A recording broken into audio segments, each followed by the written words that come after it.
You're a winner. And you know what winners say. Fuck the losers who can't take a joke. Man the fuck up. What's going on, guys? It's the Cowboy here, and I'm back with another stream. Guys, we're going to get into it today, and I want everyone to feel free to say what's on their mind.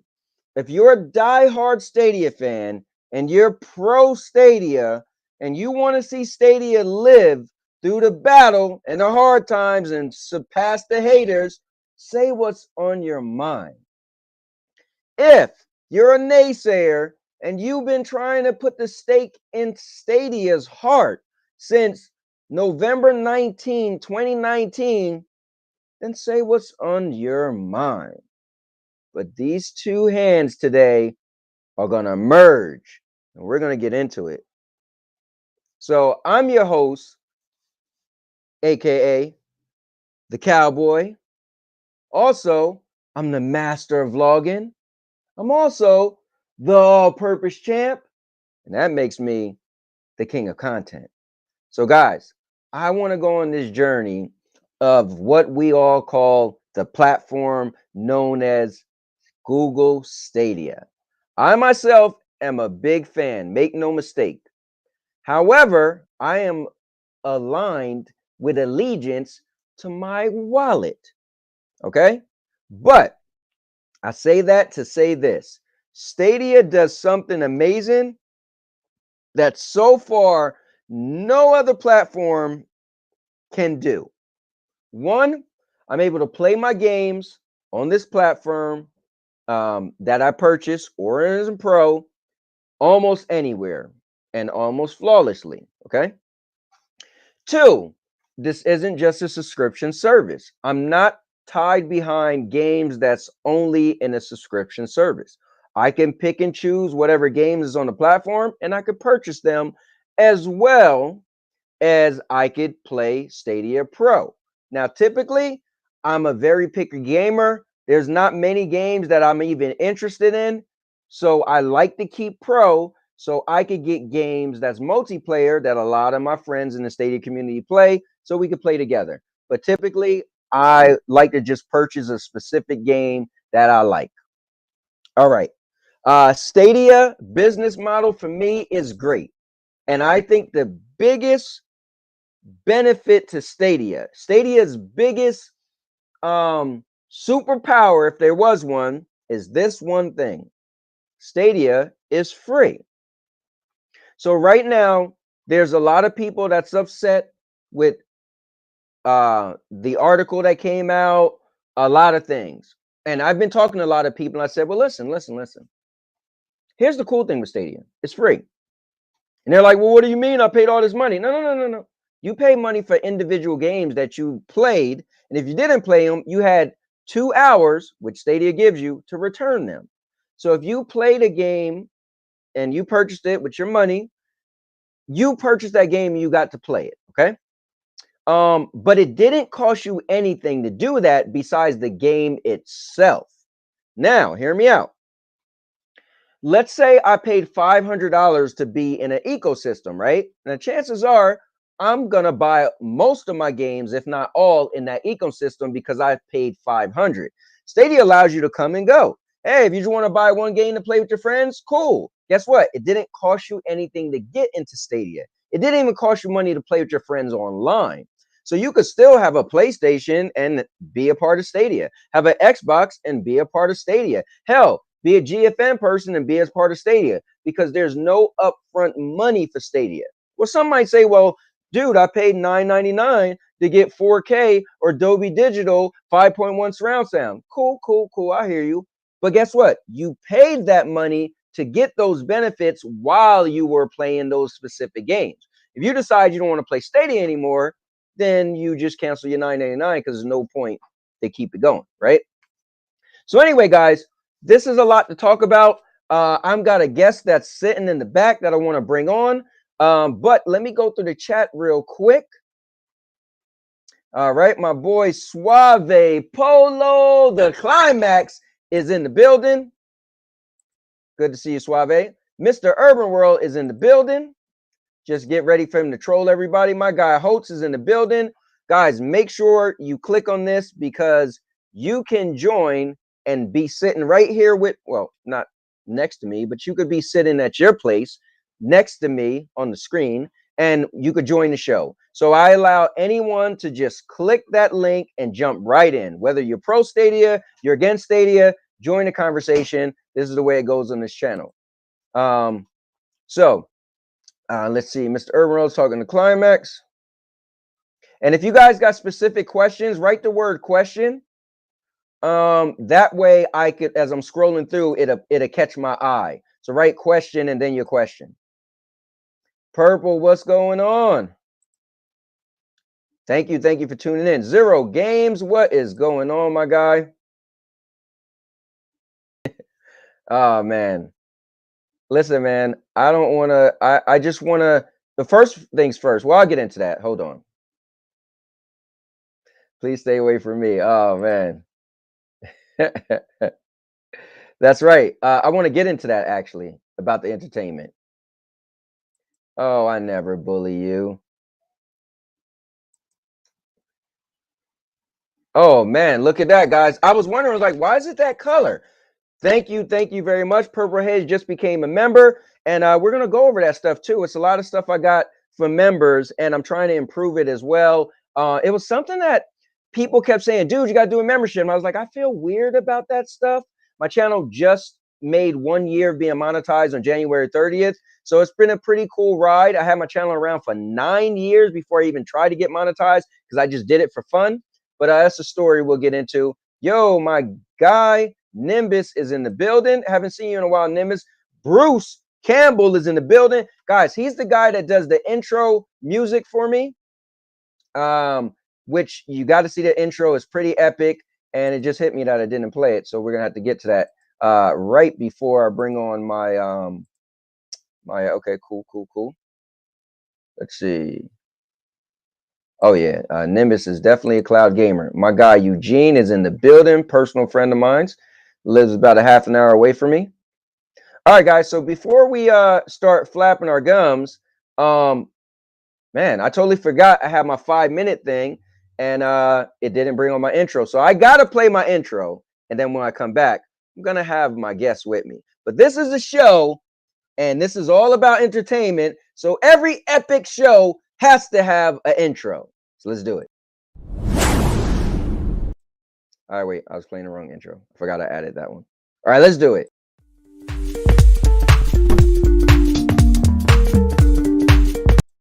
All right, can everybody tell me? All right, I apologize, guys. I pressed the wrong button. All right, now let's do it. And now your mama knows. Bruce, unleash the baby god dragon!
All right, that feels more like it. Woo! All right, well, with that said, bringing in right now my guest that you can find from coast to coast, sometimes on another galaxy far away, sometimes in the snowy rotundra or on Tatooine, my guy, the Fire Phoenix. Ho! Do you know what? This is like the third time now I've tuned in and I've actually went, where's the intro? Where is Bruce? Release the baby god dragon. I'm like, I need that fix. I need that fix to come on. So when you were like, oh, you remembered, I was like, okay, I don't have to tell you off this time. So thank you. You know what happened? Melon is cool, right? So I have Melon, my intro set as the 5 minutes. So when I click start, the 5-minute thing plays, right? But I got to remember, oh, wait, that, like, I wish I could combine it, like at the end, but I don't always do 5 minutes, right? So it just give me a little bit of a cushion, and then I forget to hit the intro. I see. So it's in the settings in the video just there. You have to double click it and stuff like that. Right. It's pretty cool, but you know, that's when the human side comes in and I kind of screw up. So guys, let me say this because Purple Haze said something really cool and I want to hone in on this, and I'm going to let Holtz take it away. Guys, I'm wearing a cowboy hat. I'm a huge wrestling fan. A lot of this is entertainment. I like to come on here and entertain myself and others. Hopefully I'm doing a good job, but I am passionate about gaming. But I just want you to know sometimes I'm get into a little bit of a trash talk and we're laughing, we're joking. Because guys, if I'm gonna sit here for hours, I gotta be entertained myself. So sometimes I gotta make myself laugh, and you know. But Holtz, I will say this, dude, you're probably the funniest person that's ever on here. So the other day I was watching our stream and I'm watching it back so I can add the timestamps, and I'm just cracking up like, yo, you got a joke for everything, man. You got me cracking up, man. I feel like I'm a fifth-dimensional being because, you know, I usually have I've got a black background and I'm just pulling objects like, here's a steering wheel, here's a medicine ball, here's some kind of cratty stuff, and it's like no one sees it. I'm just like, that was the funniest thing. That's what I was talking about. When you came back with the hats and then you put the microphone up the microphone.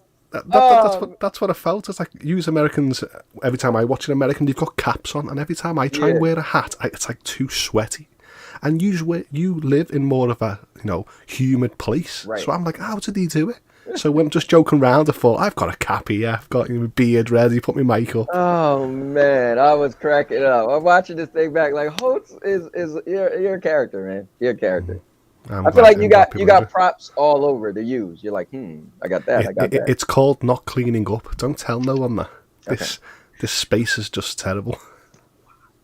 All right, cool. They ain't gonna say that. So Holtz, man, let's get into this thing, man, because a lot of people are here, and because I made a big deal about just talking about it. So you and I both are fans of Stadia. We play other stuff. I mean, I primarily play Stadia, but I'm holding this thing right here, guys. Whoops, that I dropped. Just got this in the mail. You know what this is, Holtz? No, what is it? What is it? Gamefly. Oh, Gamefly. Is that the symbol? Is that the symbol of it? Yeah, symbol. Yeah, and I can't show the other side because I got my address on it, and the people who hate me will probably come and find me. Yeah. But you know what's in here? You remember what game I said I'm gonna Gamefly? Sifu. Nope. Okay, so PlayStation, it gotta be PlayStation 4 just released this. Mm-hmm. Okay, see, I'm thinking about Horizon. That's next week, so it couldn't be that. It should be right in the top of your head, man. The game that everybody's talking about right now. Some love it, some don't. On the PlayStation 4. Yep, and PlayStation 5 and other things. Gran Turismo. No, that's the end. That's the end of the month. Yep. Uncharted Legacy. No, I beat all of those. I'm an Uncharted guy. I beat every Uncharted. There's no point. And I'm just trying to think what games actually came out on the PlayStation 5. Come on! How did you not know? Like, everybody's talking about this game. Go ahead. Because my games. Hold on, I got. You ready? And people want this to come to Stadia. Grand Theft Auto, but that's not till. I don't know. Okay, this might give it away. There was a rumor or a mishap that it was coming to Stadia. Oh, well, Clive mentioned it just the other day. No, go ahead. You have to say. All right, well, guys, we're gonna do it together. This is suspense. It's like my pre-orders are totally different from what everyone's hyping up. So, same thing with me. I'm gonna be shaking my head now. Everyone to see this. I'm going to open this and pull this out. And you're going to be like, oh! All right, so look, it comes in a little thing like this, guys. Okay. Oh, hold on. I gotta hold it up like this. Oh wait, this side is blank. So it looks like this. All right, and Rip the band-aid. Come on, it's going on too long. Just all right, tell us what it is. I'm doing it. Flip it over. What if I got the PlayStation 5 version? I'd be like, yo. Dun, dun, dun. So is this released this week and you've got it? It released The lights last reflecting week. on it. Ah, so I was thinking this week. So everyone's raving about this. Yeah, you don't know? What do you have to say? The lights reflect on the disc. What is it? Oh, Dying Light. Oh, do you know? Yes. I totally didn't Come even. on. Yeah, Dying Light 2. I've actually got that game pre-order because you said console. I was like, yeah. I mean, I just got you the one that said PlayStation 2. I mean, PlayStation 4. Because I know you didn't have a 5, so that's what threw me off. I'm stuck in that way where I'm so used to what I'm consuming that I wouldn't consider what other people are sort of playing. Got you. Yeah. So I'm a fan, guys. By the way, that disc, that's a Stadia disc. Stadia got a new thing. They're getting disc now, and you could use that disc and connect it to your Stadia, and you're able to play games on Stadia via any console. They're taking a hybrid approach. Yeah. But no, so I keep my PlayStation. I got 2 PlayStation 4s, and although I was barely playing them, at one point in time I canceled GameFly because I was just only playing Stadia. I mean, but can you imagine that? Like you got a little Wi-Fi disc drive, and you rented the cartridge or the disc, and all it done was verify it, and then actually streamed it to that. Dude, that would be kind of cool. Like if Stadia had a rental service, so they still send you like a thumb drive or a disc or something, and you put it in something. I get what you're saying. It verify it, and then it just allows you to play it on your Stadia. Mm-hmm. That'd be cool. But yeah, so long story short, like when you see like the Bitcoin, it generates a code. Just imagine having a fob and you just. That would be like the future. I'm surprised GameFly never got into digital. But anyways, so we got Ray is in the building. Oh, Bat Pixie, I haven't seen you in a while, man. Mr. Ermerald, let me just get to it. He said, why is Holt's camera in 4K and your camera is in 240? Oh, no. I don't know if the streams are 4K, does it? No, this stream should be 1080. Yeah. He just wants to flatter in the nicest way. He's complimented me just to insult you. That's what it is. Yeah, it's compliment, man. We're all part of the same Soda Stream and Cloud gang, so. I got apparently get a Soda Streamer. So he said, OMG, Dying Light. Yep. Let me see. Ant still use DSL internet. You guys are funny. I do use T9 though. Purple Haze said what's up to those guys. All right, so guys, we're about to get into this thing. But I think we have to take it back from the beginning. Let's see. And saying what's up to Alex. So here's the thing, guys. And give me your feedback, your input. If you got questions, write the word question. If you got feedback, throw it in there. So let's start over, Holt. So we're both fans of Stadia and cloud gaming. I only ever played Stadia and xCloud. I never played GFN, never played PlayStation Now. But I'm sure they all play around the same at this point in time. Besides, people say xCloud is the most inconsistent. The last 2 times I played it, because I canceled my service, it played very well. But so, Holtz, you want to take us into how this whole thing got started, man? So we could first, for the people who don't know, we'll bring it up. I mean, I'm going to start off that a lot of people always believed that this service was dead and dying, and every time there's some news that comes out, it's always, oh, it's dead, it's dying. And then when we actually see stuff, there's actually no official word that this thing is going to come to fruition. So a lot of people see, 100 games, it's a disgrace. But we don't know what 100 games is actually coming. It could be the 100 best games. Or people go, Google's 20% effort. But, 20% of Google's effort is more than a lot of other places' effort. That's right. But a lot of people go, no, that number's small, so it must show that Google's going into the early grave. Or they see that, like, a CEO has been demoted or something like that to somewhere, and he's moved country, and it's, he must be running with his tail from a failing platform. The rats jumped the ship, and it's like, wow, yous are all looking into this a little bit much than like the average gamer would do. I mean, I don't look at like shareholders. I don't look where certain people from where they work live, And I don't really, even though I do like to see where the games are coming, if Sony said 100 games, I'll be exactly the exact same what I was like with Stadia. You know, I'll just sit there and wait till they announce it, be hyped or shocked, but the time will come. I don't start my year off by going, damn them, it has no games. So maybe I'm a different gamer, because I've come from like generations before where people have insulted me playing toy games like the Wii U. Right. Or they've insulted me for playing Xbox for just having 2 titles, you know, Halo and Gears. Or they've insulted me for playing PlayStation. PlayStation got no games. And that's PlayStation got no games. I thought they said that for Xbox. And they said it for PlayStation 4 as well, 3 and 4, because no one wanted to play NAC, and no one, you know, when the next generation came, they had last generation games, and I was always just the person that seen the potential and sort of ignored the naysayers, and in time it came. So that's where my approach with Stadia is. I've enjoyed the platform. I'm glad that I was an early adopter.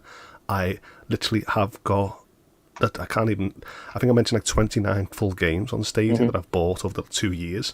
So to me, it's a great attachment rate. It works flawless. So when all these naysayers, I'm like, I don't really think you were invested anyway. You just sort of jump on the bandwagon to hate something because you want to hate. Yeah. So that's how I feel. But once again, I don't really see much of this on Twitter. It's only when I sort of see the articles. But these articles from these companies, I've been saying this for 2 years, and we all know they run with it because clickbait actually gets them to their websites.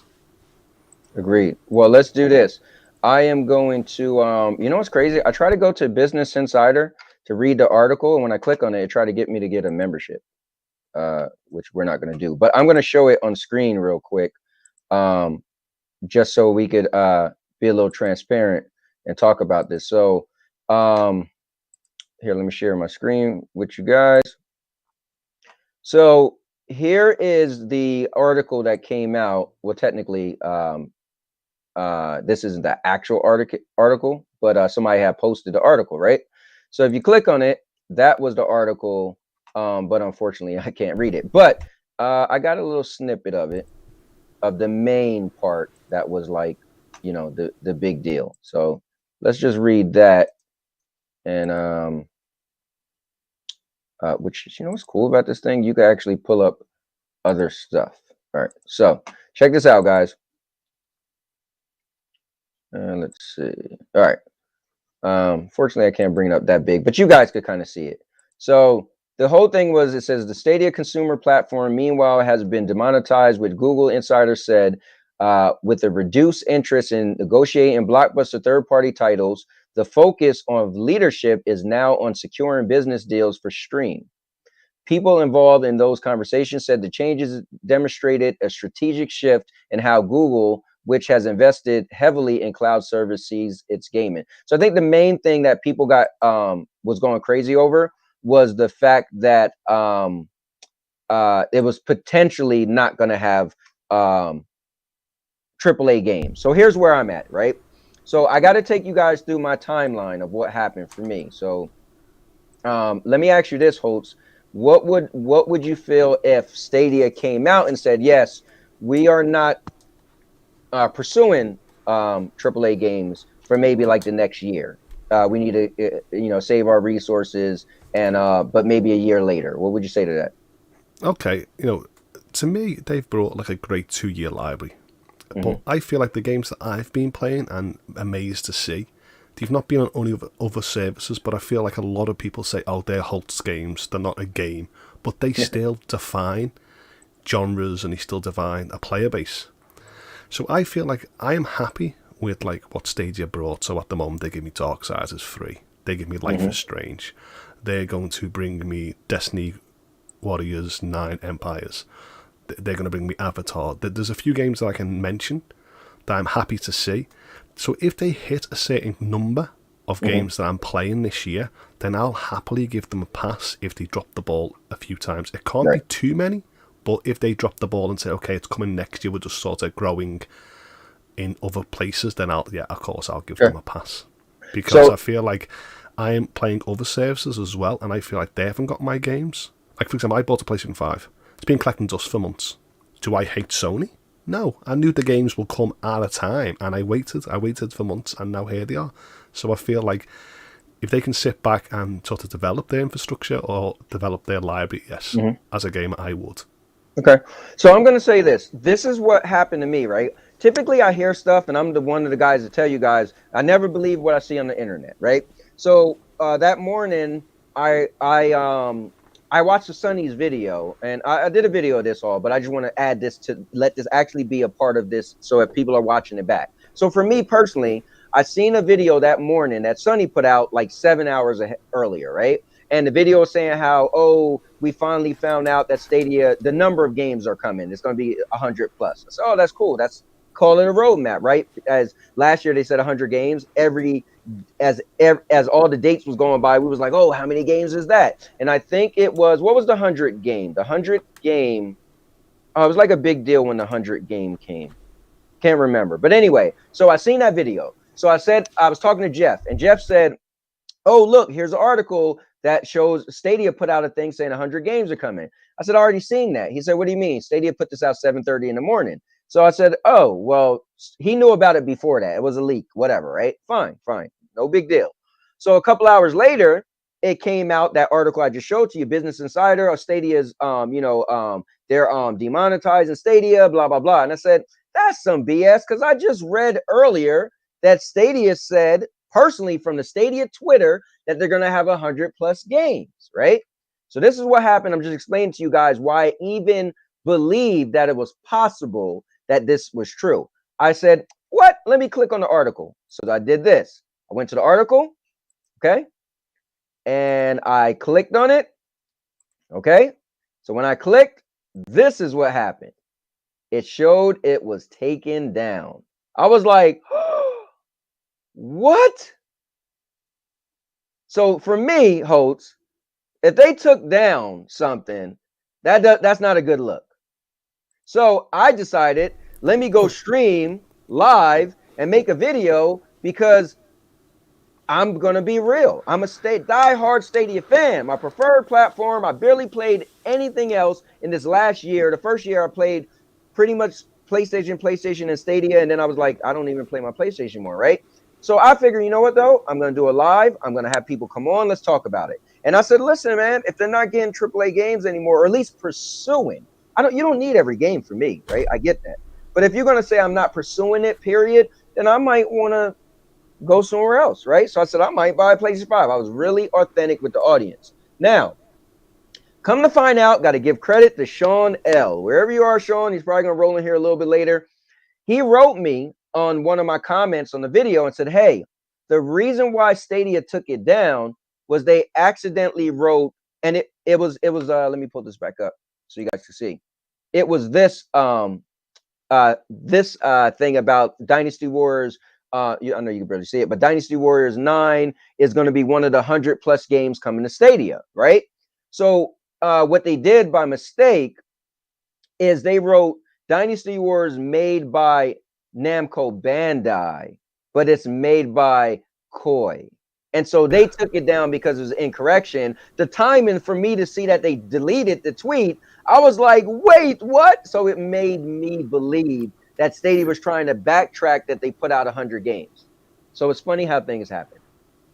Anyway, that's how it started. So real quick, before you say that, Holtz, let me just add that since then, they did come out on Twitter and they said, regardless of what you believe, just know Stadia still got 100 plus games coming, where we got more features coming out we can't talk about. Somebody from Brazil wrote Brazil ? They said, we are still planning to come to new territories. So they said a bunch of stuff. They said, we promise. I forgot what they promised, but they used the word promise on something. So for me, I was like, you know what? Stadia said something. People always say they never say nothing. Twitter is good enough for me. If Twitter was good enough for Donald Trump to get banned off of, because that's the way he used to get to everybody, to the public, then Stadia is fine with me commenting on Twitter, and it got my attention. All right. So I couldn't care about Twitter. I am not in this social space. I've been honest the last 2 years that I've actually been on podcast. How I get my information is from personalities or YouTube, for example. So I've got a phone. I get a notification of Stadia app and tells me, oh, Extraction's free to play. It's notified me directly to my phone. I don't have to go anywhere else. I go to YouTube and a notification pops up and goes, did you know Rick and Morty is going to be in the new Extraction? Do you know these new weapons are going to come out in Destiny 2 Witch Queen? Did you know that Stadia is getting a new Elden Scroll expansion? And I'm like, oh, so for the last few years, I've just been consuming that. And there's no positive or negative attack on it. It's just me going, oh, a game coming to Stadia. I look at the 2-minute video. I go, ooh, I want to invest. Sometimes I go to the app and I actually see the pre-order. Sometimes I don't, but I know that it's coming to Stadia. So I feel like I stay away from that social space because I think a lot of people want to attach narratives and everything onto that kind of stuff. So when I heard that 100 games are coming to Stadia, I was happy to see that the first game was Destiny Warriors. Nice. So I thought to myself, well, isn't that a great way to start the year of the 100? Destiny Warriors, a game that I want to play. Can I play it anywhere else? On the cloud? No. So I'm happy that it's on Stadia. But once again, a lot of people go, oh, that game's stupid. It's a Holtz game. Who cares about that game? And I'm like, that's not the point. It's the point that out the one, it actually is for some people. So let me go over some of this stuff. And I agree with you, man. Black Dragon said, Holtz, you ever think about doing voice work? Listen, Holtz. Do you know what I've just done, right? Because, I feel like sometimes I'm a mouth breather and there's nothing worse. I was recording Pokemon the other day and all you heard was like something out of Vader. So in the end, I got out a little pop filter for me mic. So. Oh, cool. But it's already got a pop filter built in, but I feel like because I breathe heavy, I needed the second one.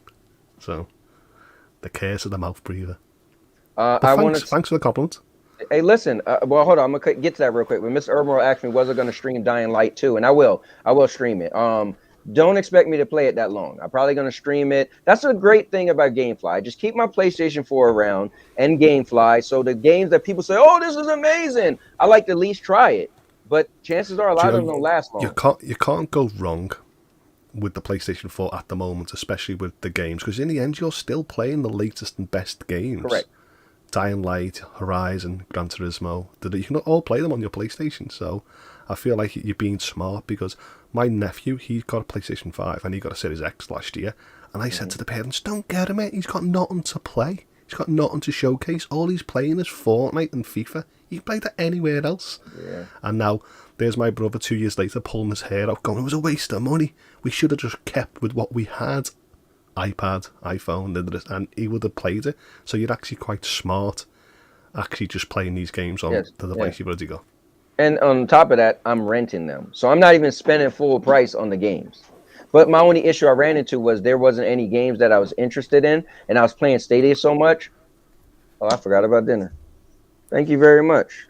Oh, fish sticks. I'm a big fan. It looks lovely. Fish fillet, same difference. Any tartar sauce? No, she gave me ketchup. I'll rock with ketchup. So for me, I just was not playing my PlayStation, but it was like I already bought one years ago. So whatever, I just let it sit there. I actually gave away my Xbox because I was so into Stadia. But every so often there come out a game that everybody talk about. And I didn't even like Dying Light Part 1, and I GameFly'd that. I played it for a couple weeks, sent it back. So but it's great to know that as a narrative, as a gamer, you probably won't be putting 500 hours in. So it's actually quite smart just to say, okay, I'll try it. I'll put 5, 10 in, just to get past the basic understanding, and then that's a great. Yeah, just get to experience it. Holtz, Josh did say Holtz, that's a good take. And then Bruce did say earlier they should call Stadia Remnant. I heard Duncan said, somebody, and let me know if it was one of you guys. Somebody on my one of my videos said they should rename Stadia to Phoenix because Stadia died so many times and came back. But then Duncan said no, they should name it Zombie because it's hanging on life support. It's pretty much The Walking Dead. But Holtz, I want to say this. Dude, I was a little annoyed. With Rock and whoever else. Well, it was mainly Rock. So you were on the show and you said they call you the accent guy. He was like, he downplayed it. I'm like, dude, for us Americans, it's a cool thing for you to be the accent guy. I thought it was like a great prep because I didn't want to go into it like, the whole Americans, because I don't know if Americans don't have accents. Because if I hear your Jersey voice compared to a Texan, I can totally hear the difference of area, True. but I didn't want to go in. When someone actually said, "Oh, they shunned it," how unoriginal, I was like, "Okay, I'm not going to go into it to get ripped." So That was Vet, and he was just hating because you said people on my show was calling you that. Anyway, yeah, no, because the whole point is what I made reference to, if you remember, for example. I mean, I know it's got nothing to do with gaming. Is I started off by saying you'd be surprised how many people will actually say, "Oh, Holt is a Scouser," and they'll be amazed. And I mentioned about when I was starting the CGX cast, when I got invited as a guest, should I say. Everyone was always noticing from around the world where I was from. So I was like, oh, that's cool. It must be the football club or something by my city or maybe music culture that draws them, that they can sort of put a pin in where I'm from. The other day, a guy on the podcast, your podcast, went, "You're from Merseyside?" And I was like, oh. That was cool. It's great to hear that people can pinpoint it. Right. So I think it's cool. Yeah. Well, I'm going to ask this question that Zero Games have, but why don't we allow somebody to come on and answer the question with us? Come in now, guys. Hold on. I got to listen. This guy, come on, man. I got to get ready. You know why? I got to get ready because he's already making me hot. It's none other than the panty dropper. The man who comes around and bring all the energy, and next thing you know, you're like, oh, God. My guy, your guy, Suave Polo, the climax. What's going on with y'all, man? I was actually thinking, is he going to have his video on or isn't he? And I was like, oof, it was hit and miss. So on StreamYard, man, not StreamYard, on Melon, I can't get my it won't let me upload the background, you know. So I was like, whatever, man. So that's just my opinion. Well, I'm glad that you've mentioned that you've got that issue, because sometimes my background just wants to be a fool. So. Yeah, and I mean, not hating on Miller. I'm sure they'll fix it, but that's the only thing that I dislike, and that's just one thing that I like to have when I. Do you know what I feel, Suave? Is that I have to delete my past backdrop on SteamYards or Melon, and then I can upload one and then actually refresh it, and it actually works. But I feel like that's like on StreamYard as well. I did it all. I don't know what it is. I'm gonna try it again, but anyway, I did want to speak, say hello, and then we was talking about the Stadia topic. So I am definitely a diehard Stadia fan. Right. Like, I truly believe that this company has did a great job with gaming, and when the hype comes out on different things, to me, that's nothing. It's in one ear out the other, you know. I think that the gaming platform is a good gaming platform. Now, let's just be real. If they allow Stadia to have other games, because I'm saying it that way because I think that is the issue. You know, there's people in the middle that's saying like, hey, we don't want Stadia to succeed, so we're not gonna allow our games to be on that platform. But if they did, and it was an even playing field, man, dude, Stadia would just take off, and I think that's what they're afraid of, because even the games that I play now, my mind is just blown with the graphics and how it moves and how realistic it looks and the gameplay, and then I just feel like I used to be a PlayStation fan. I'm still a PlayStation fan, but not so much now. But when I did play PlayStation a lot, there was always some issue with me playing an old game and the server was disconnected and I could not play it with my friends. That was a big issue for me. And it was you're talking about because you have to pay to play online. No, not only that. I mean, that's another thing. But you know, when I play an old game, let's say one off the top of my head, Ninja Turtles, Mutants and Mad Hatten. Okay. If I was to jump on that game right now and play and say, hey man, why don't let's all get together, man. That game was fun. Let's play. We wouldn't be able to get on there because the servers are not active, so we can't play together. Okay. So I just got this co-op game that I'm forced to play by myself now. You know what I'm saying? So but I'm pretty sure that will happen on Stadia though, man. I don't know. It hasn't happened yet, so you know. No, because the companies are the ones who built their own server and put their servers together. And so if the companies say, "Hey, we're shutting down a server," then it doesn't matter what platform. I'm pretty sure the server is going to be gone. I feel you, but like, as right now, I don't see that. I mean, Scott Pilgrim is a very old game. They Right. haven't got that one out. You know No, what no, I'm saying? no. Well, what happened with Yeah. Scott Pilgrim is that game was gone. You couldn't purchase that game for 10 years, and then Uh-huh. they re-released it like a little over a year ago. So that Right. game got re-released where it's a new SKU, pretty much a new SKU, meaning you could buy it new with all the DLC and everything, and it had online. So that's not the same thing. Well, Um, I totally understand that. Look, yeah, yeah, I get it, but have Stadia did it now? No, they haven't. So that's my right. point. And then the other thing is, it's just silly to me to have internet in your household, you're paying for it, and then Hmm. you have to get an account to play online with your friends. So if we want to talk like Yeah, absolutely facts, we're not talking about what Stadia may do later because that's right. you're talking about. I'm talking about what's going on now. You're talking about No, something no, that no. could be I'm later. talking that. No, I'm Mm-hmm. talking about now. If there was a game, no Mm-hmm. matter if it was Stadia, PlayStation, no matter what, if the Right. company pulled the server, Uh, which is the way you could play online.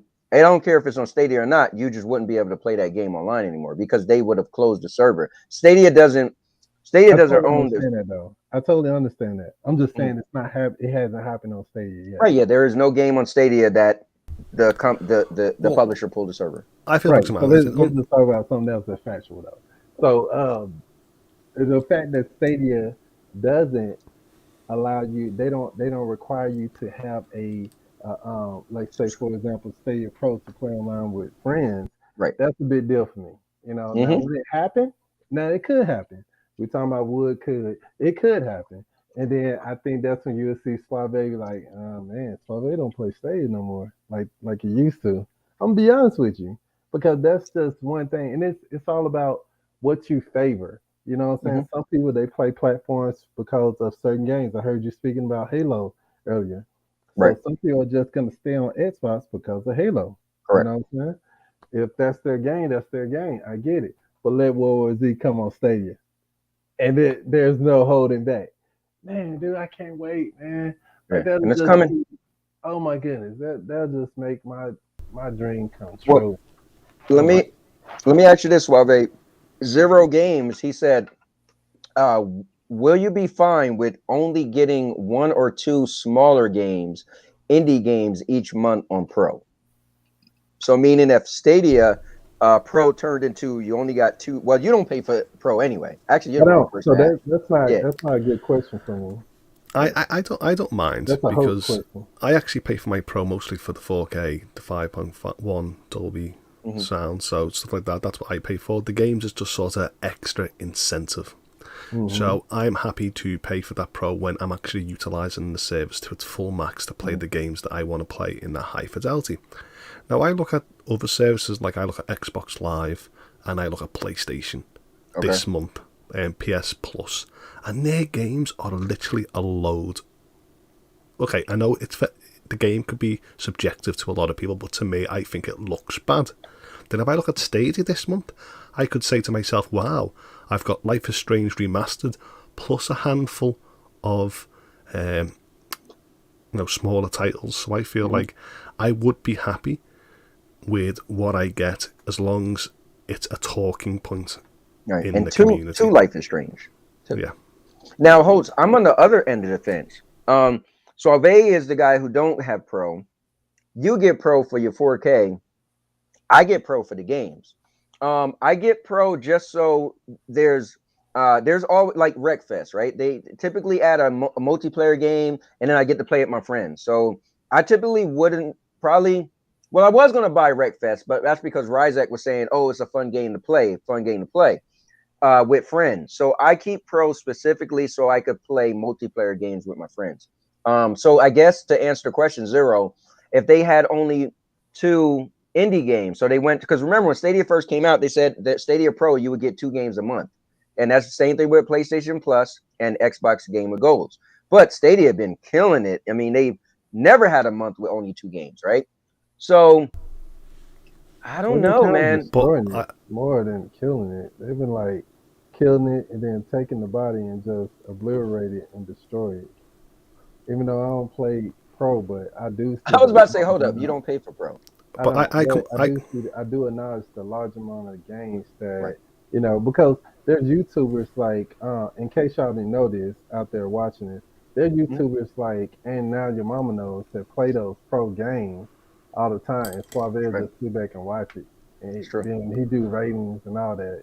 So in case y'all don't know that to watch this video, there's a YouTuber named And Now Your Mama Knows. You should check that out. And he do Stay a Pro live stream, and he even rate them at the end.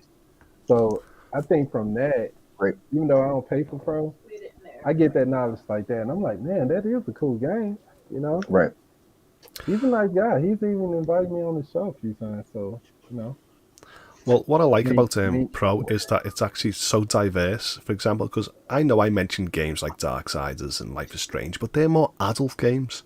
Where I know the last 2 years, my younger family, the age 5 till 9, have been playing these Pro games that are more family friendly. So they play like Spirit and stuff like that, and they're having a blast at the time. So to me, even though I feel like it's not for me this month, I am glad that they've actually brought a diverse set of games. So going back onto Zero's question, if it was 2 games that would sort of get my interest or my family's, then it's a win-win. And I know I can't have everything, but if they start giving me value where the family are utilising Stadia Pro, then yeah, I think it's money well spent. And you know what, Holtz? That's a good point, because my wife and I play a lot of the games together. Like, we played the heck out of Merch Market. And I remember, I thought that was going to be the one I disliked. I was like, oh, from what I heard about Merch Market, it's not going to be my type of game. And kind of find out, I'm like, yo, I love this game. I was laughing, hearing you and Sandy, oh, build a sword, I'll get this, oh, it's hard, oh, no, there's a bit of humour between the two of you. I thought that was a great experience to see, maybe family members or husband or wife or whatever partnership you got, where it'd be great to have that banter and sitting down in the same house playing the same service. Yeah. And I want to say what's up. The Stadia Pro is in the building. We already know Bruce is in here. Elsa's in here. I want to get to these comments. Let's see. Mr. Urban Road just trash talking the Climax. Climax always keep my word though. All right.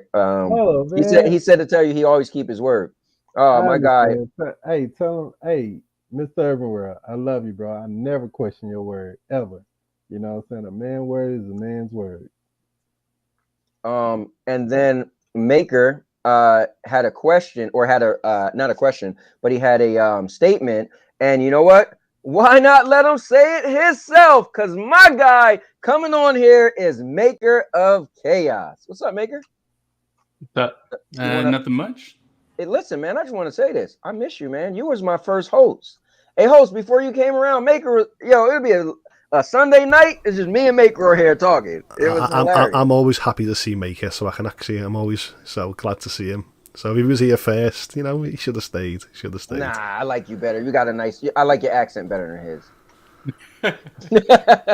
Yeah. But Maker, go ahead, elaborate on that for the people who are listening. Specifically, it's concerning the Business Insider article about how Phil Harrison now is directly under subscription services. Okay. So to me, news of that sounds more like they are trying to push the Pro subscription a little bit more, make it more appealing. The Life is Strange remasters, I think, was a good get for the Pro. So I'm hoping we'll see some change on that front. Yeah. So what would you want them to do? It's kind of similar question people asked about PlayStation Spartacus, but what would you want Stadia to do to their Pro to make it feel relevant as a subscription? I'm just putting words in your mouth, but I mean, like the Life is Strange deal, day and date titles are very enticing with subscription services. Like, look at Game Pass; they're doing that. Granted, I guess Game Pass, you don't keep the titles, so I assume that the deals with Pro would probably be a little bit more expensive. Right. It's different. And I did want to comment on y'all comparing like games with Gold and PlayStation Plus. Both of those can be purchased for half the cost of Stadia Pro, to be fair. So if you're going to compare those, just notate that. you can get both of those for $60 a year compared to Stadia's $120. Right. Okay, that's cool. I'll say this. Black Dragon says Stadia should be their name should be 15 minutes. You know what's funny? There's always jokes about Stadia and dying in 15 minutes, but dude, I remember all my friends, and I got 2 of them watching right now because I just seen probably 3 of them watching, and yeah, because my guy Justin's here. I remember everybody telling me how it's not gonna work and it ain't gonna survive past 15 minutes, and I mean it's been over 2 years now. But no, it's cool. I mean, it's everybody could have their jokes or whatever. And some people, no one has to believe in a service, right? You might want show and proof. And the thing is, Holtz says it all the time. He has specific games he like. So I might be like, he might be like, he don't believe in GFN, and Maker loves GFN, but for Holtz, they don't have the games he has, right? So it's I don't know if we have I to would say say also. love.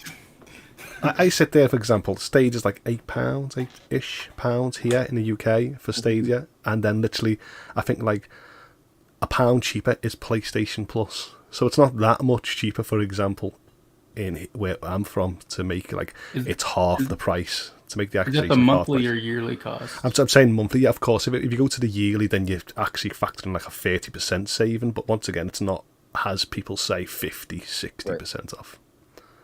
because Maker people can pay For monthly. us, it's half. Yeah, see, the whole point is with services. Sometimes I like playing the monthly because sometimes I realised I used to be an annual, but then sometimes I feel like I don't play that service that month, so I think it takes a chunk out the money. So I feel like sometimes it's better for me just to go month for Xbox, then I jump to PlayStation, then I jump to Stadia, and move around just to get the best of it. Yeah. So here's what you're doing, Maker. You're I get it. Yes, there is definitely. You could say you could pay for the year, but if we're talking about Stadia, we're obviously talking about it's a month to month, right? So this is what people do in reverse. With GFN, if you're a fan of GFN, you don't be like, oh, it's $200 a year, because people are like, what? People go, oh, it's like $16 a month. There is no monthly fee for GFN last time I checked, but people do that because they don't want to say this big number, right? So with the comparison you're saying with PlayStation, you're like, well, it's like $60 a year, but we're saying I don't think you can get GeForce now, can you? I mean, not GeForce now. You can't get it for the full year. It's only 6 months. So I think with Game Pass, so Game Pass, you can't buy 12 months, can you? For Game Pass, it's a monthly. You can, I believe, you can buy 12 months. Last I checked, I know there's 3-month subscription packages, and so once again, so like GeForce now, for example. If they offered me 12 months, which they don't, they offer me 6, where's my saving? I want to make a saving on my 3080 tier. The more the merrier. But then people don't want to invest that large amount of sum, so that's why I was only focused on a monthly entry where it sounds convenient. I would say, the $60 for a full year is pretty appealing. I know I subscribe. Here's what happened. I subscribe yearly on both on PS Plus. I don't do it with games with gold anymore because now that they have Game Pass Ultimate, I pay for that. And to me, that's a much better value because of the day and date titles you get monthly on it. And that's what makes it so appealing. As for you're right about like kind of like the buy-in for like a month. I've done that before. Like take PS Now, for example. I signed up for a month just so that I could play Horizon Zero Dawn through PS Now. And I played a little bit of Bloodborne as well. And in comparison here, I know I have never had, I've had off Stadia a few 3 months of Stadia Pro. I have never had a 30-day trial on Game Pass or PS Now or PS Plus, for example. I've had 7 days, but I've never actually had a whole month where I can experience what they fully offer. Yeah, you gotta give them credit for that. But I will say you can sign up for $1 for Game Pass, though. That is true. Pretty great deal. Monkey Boy said, here's some food for thought. I think Google is waiting patiently to see if the FTC blocks Microsoft Activision deal, and if it goes through, the gloves will come off. No. Well, what does he mean? Whose gloves are going to come off? Google's or? I feel like Google's done paying for studios at this point. I was saying this on a past panel and stuff like that. That the whole point is whoever buys Activision Blizzard can actually hate the brand, because I feel like there's a lot of fanboys that if that went to the wrong person, they would say, "Who cares about Call of Duty? It's crap anyway." So I feel like it has to go to the smartest company who can actually develop these brands. Yeah. And Purple Haze said, to be fair, Phil Harrison is actually under direct channels and members, membership. Sorry. So there's like the Google Store and Google One. And Chariot Man is in the building. Stadia is here to stay, he said. Also, Main Games is in the building. Say he's going to jump on in a bit. Let's see. I love hearing that terminology, like Google Stream. I know a lot of people laughed at like Peloton, for example. But to me, I'm like, imagine me going into my gym with a controller, and part of my gym membership had Peloton devices, and I just walked in, quick 5 minutes, played a game, or I actually went to the waiting room, and then there was the display that I could play on, or I can go to my local coffee shop, and they're sponsored by Google Stream, and I could watch YouTube or music or games part of the package. I thought, wow, that'd be interesting to see how it actually caters to more business side of devices instead of carrying my device around. Well, we definitely should get into the business real quick, Holtz. Just bringing in right now. He's on everything from the Comic Cinema Crew, his own channel. Sometimes he's on here. This guy has the coolest story of how he proposed. Got to bring that up. Main Games. What's going on, everybody? Thank you for having me, man. How's everybody doing, man? Good, man. Doing good. Good. This is an interesting topic, man. Yeah, man. This is a very interesting topic indeed, because of I think that there's two different ways you can go about it. I think for me, being the fact that I'm new to this platform, there's a lot that's happening so short, like so soon, that is like newsworthy. So it's like for me, I'm on this other side of I can't fit in on both sides of it. You know, I haven't been here long enough to know all the ins and outs of where it's coming from. At the same time, I'm not so new that I can't give my my opinion on the experiences and everything like that. What's new? Yeah. Give us a time frame. So like new as far as like it's me being here, I joined. So I'll probably say I joined Stadia. I'll probably say a little over 2 or 3 months ago. Okay. So there's not there's not that much as far as the business side of it is concerned. Like a lot of people we talked about, a lot of vets have been here for a while. They've been here, they've gone elsewhere, or they're still here or whatnot. But for the consumer side, I think it's an interesting time for me because I'm just like getting here to the party, right? It's like some people are saying like, oh, well, come to this party. And then I get to the party and some people are talking about, oh, well, the party's over. And I'm like, well, what do you mean? I just got here. You know what I mean? So it's like, there's that aspect too. But I think that for me, I'm not really too concerned about all of the things that's going on right now as far as the rebranding and things like that. I think that it may be something that could work out for a lot of people, and it's just, I think it's them trying to figure out a way to make the service better under the pretenses and the situation that they're in right now. But I think that it's not really too much. I mean, I guess it just depends on people who've been here long enough, whether it's cause for concern or not. Right. So I'm actually here to ask you guys, like you guys who've been here for a while, for somebody like me who's still a little bit new to it, is this a cause for concern? That's what I'd like to know. Okay, right before I answer that, and we're all going to answer that, let me just read Monkey Boys. This is interesting. He said there's basically 4 streaming services that everybody uses, either Google TV, Android TV, or Roku or Apple TV, or Amazon Fire TV. Google will purchase Roku, giving them 65% of the TV market. That is very interesting. Maker said, hell no. So yeah, let's answer that question. So May, pose the question again. Before you answer the question, okay.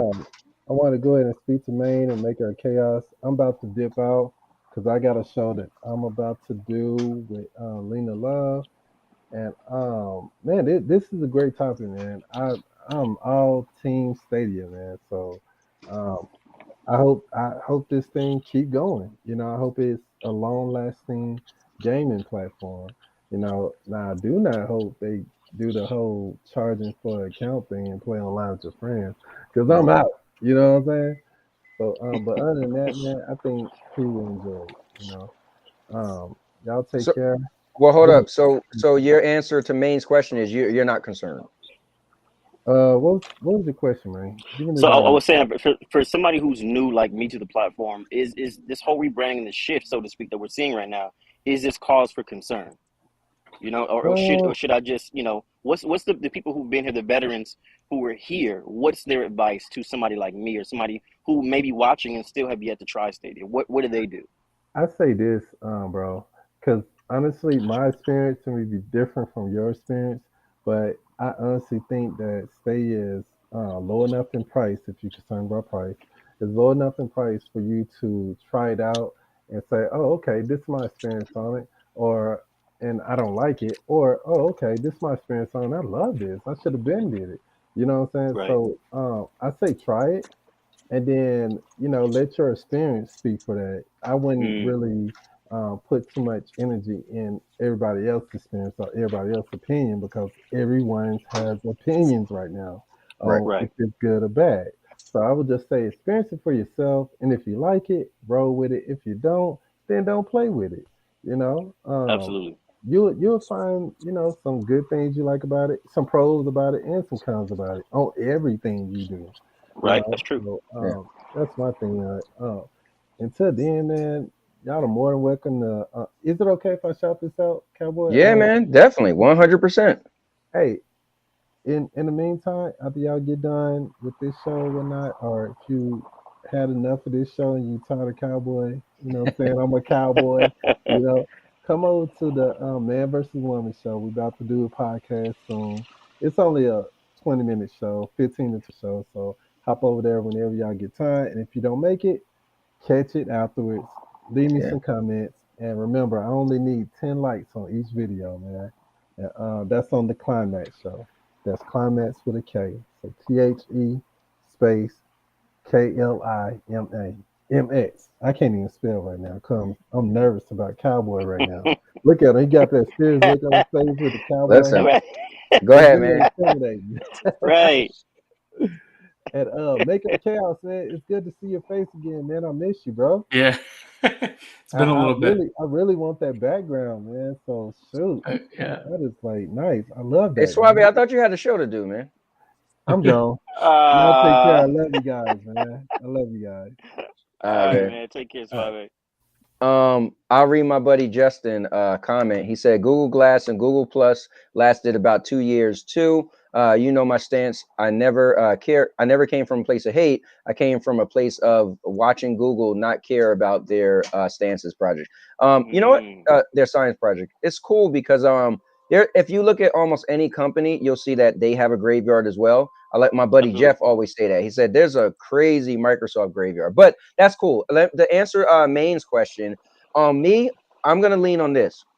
Stadia's biggest attribute is why I would tell, and this is how I would tell somebody about Stadia. Mhm. It's free. Mm, So if you said again, a friend of mine is Goon Squad, right? He's always on here. He kept seeing me play Avengers. He was like, "Dude, I think I want to get Avengers as a crossplay." I said, "No, it's not."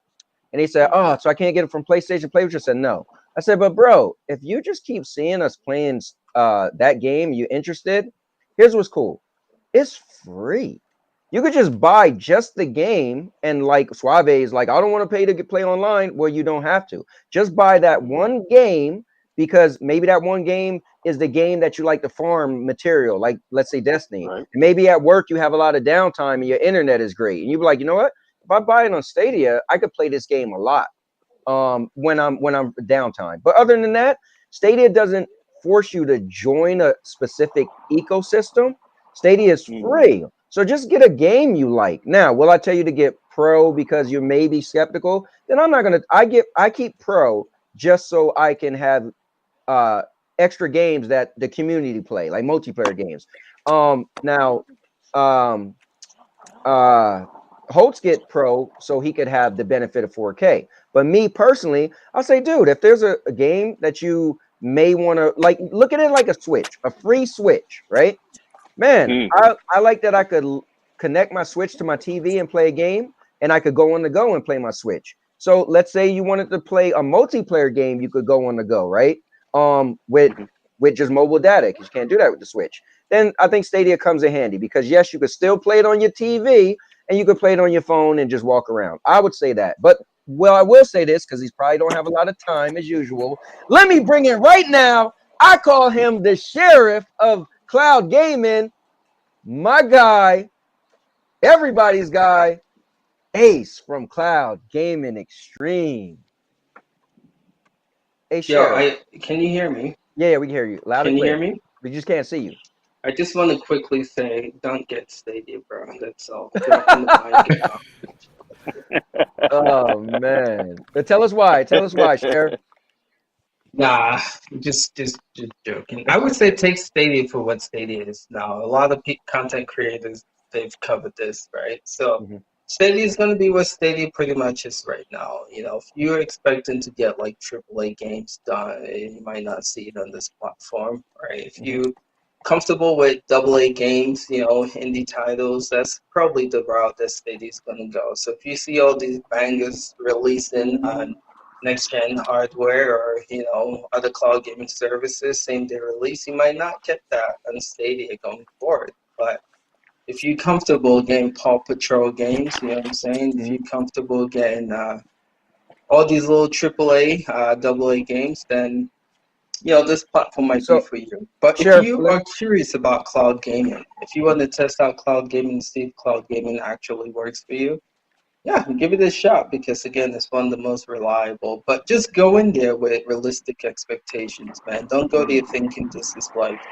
you know, the next generation of cloud gaming because I think you'll be you'll be let down. That's all I got to say. Ace, let me ask you this. Keep your expectations in check, man. So, Ace, let me ask you this. What makes you say Stadia is only going to have AA and indie games?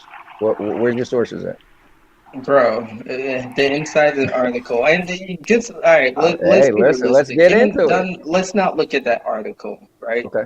Again, something I've said for the longest time and a lot of people have said is, you look at the games that have, look at last year, the games that was released last year. Most of those games we knew was coming, right? The Outriders, I'm talking about the bangers, right? Right. Outriders was leaked. Resident Evil was leaked. Like, we knew all those games were coming. Mafia was leaked. Control, we heard, was leaked.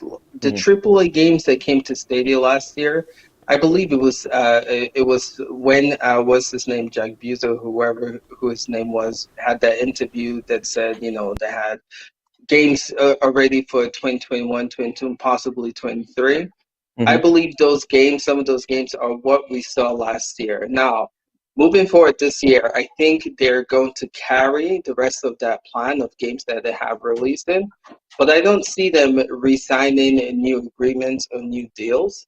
That's what I'm saying. If you're expecting like AAA bangers, saying they released that being announced this year, I don't think you're going to see that come to Google Stadia, man. And but I don't feel that's on just Stadia's part because I've mentioned this before on CGX Cast. I've been sitting there like the games that I mentioned for Spoken, Stranger of Paradise, Grid Legends, Elden Ring, Ghostwire Tokyo.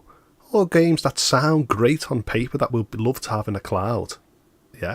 And I would say on Stadia, I usually say on GeForce Now, and then when I say on GeForce Now, someone would say to you, "Well, Stadia doesn't have it," and then someone else goes, "Well, Luna doesn't have it," and then someone goes, "Well, Game Pass doesn't have it." So I feel like all these big bangers, we say it's not on Stadia, but it's not on any cloud. Why do people keep going to that, dude? That's like the argument that most people, GeForce, why you got to compare? No, I'm just saying, when we said the big bangers, I was naming big bangers because that's what we're all focusing on, aren't we? And then, technically speaking, when we look at it in a cloud gaming space, it should not just one service. Question. In the last 4 months, who had the biggest bangers, though? Well, when I speak about games, which I spoke about like the Ubisoft titles, and I've mentioned just about... I mentioned Life is Strange. I mentioned about Destiny Warriors, which, you know, is all games that is actually on the service that I'm talking about now. So I feel like that where I play the games, they are small.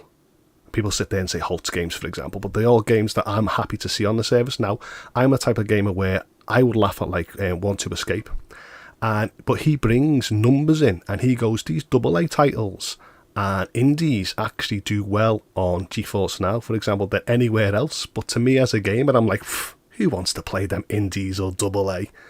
And these came out of nowhere. There was not something that I could forecast. It wasn't something that I could pre-order. These games came out of nowhere, were big, and helped the service when you look back at it. So I feel like Stadia could actually have the AA and the indie titles, and he could be hidden gems, and he could boom. But we never know, because we're all focusing on the bangers. That's an interesting opinion. Go ahead. I was just saying that's actually another one, the topic of that. I think that's one of the things that as somebody who's a little bit newer to the platform, that has been a little bit discouraging now that I have the chance to talk about it, is that especially on Twitter, I've seen a lot of people defending Stadia, right? Defending and saying, things about naysayers and haters, but it seems to me like a lot of the energy is wasted on that or focused on that instead of highlighting. Like I don't see any tweets or anything about the features that are working, connect the stream connect. I don't see any of that, but I always see things about people defending the position of Stadia. And I think sometimes for me, as somebody who does play it and who is in the community, it's a little disheartening sometimes to see that the people that I'm around and some of the people that I rub elbows with are always and feel like they have to be in defensive stance all the time instead of really enjoying the content and really preach. You know it's hard though, Maine. So Maine, I'll be honest with you. So this is the thing, and Ace is saying preach, but you just came around 2 months ago, right? So I feel like when Doc Dark laughed at me when I told him it's a cloud war. It was like a cloud war. The outside of this, if you're a PlayStation, Xbox guys, this is all dumb, right? Cloud gaming isn't popular. So, but in our little bubble, our small little bubble, because outside of it, obviously there's juggernauts like PlayStation, and Xbox, and Nintendo.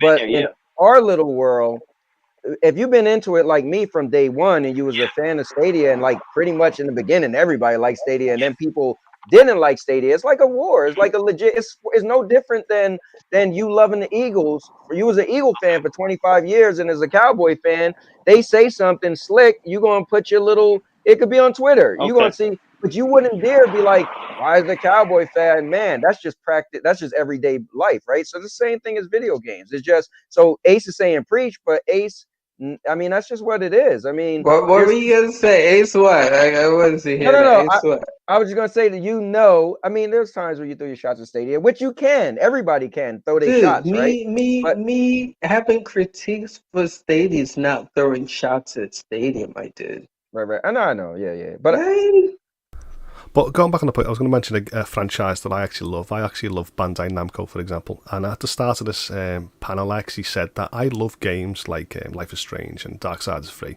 But I mentioned that a lot of my Stadia focus is on the family library, seeing games like Paw Patrol and stuff like that come to the library. And I've got 4 young nieces and nephews, 3 boys, 1 girl, between 5 and 9. And they love playing the Stadia Pro games.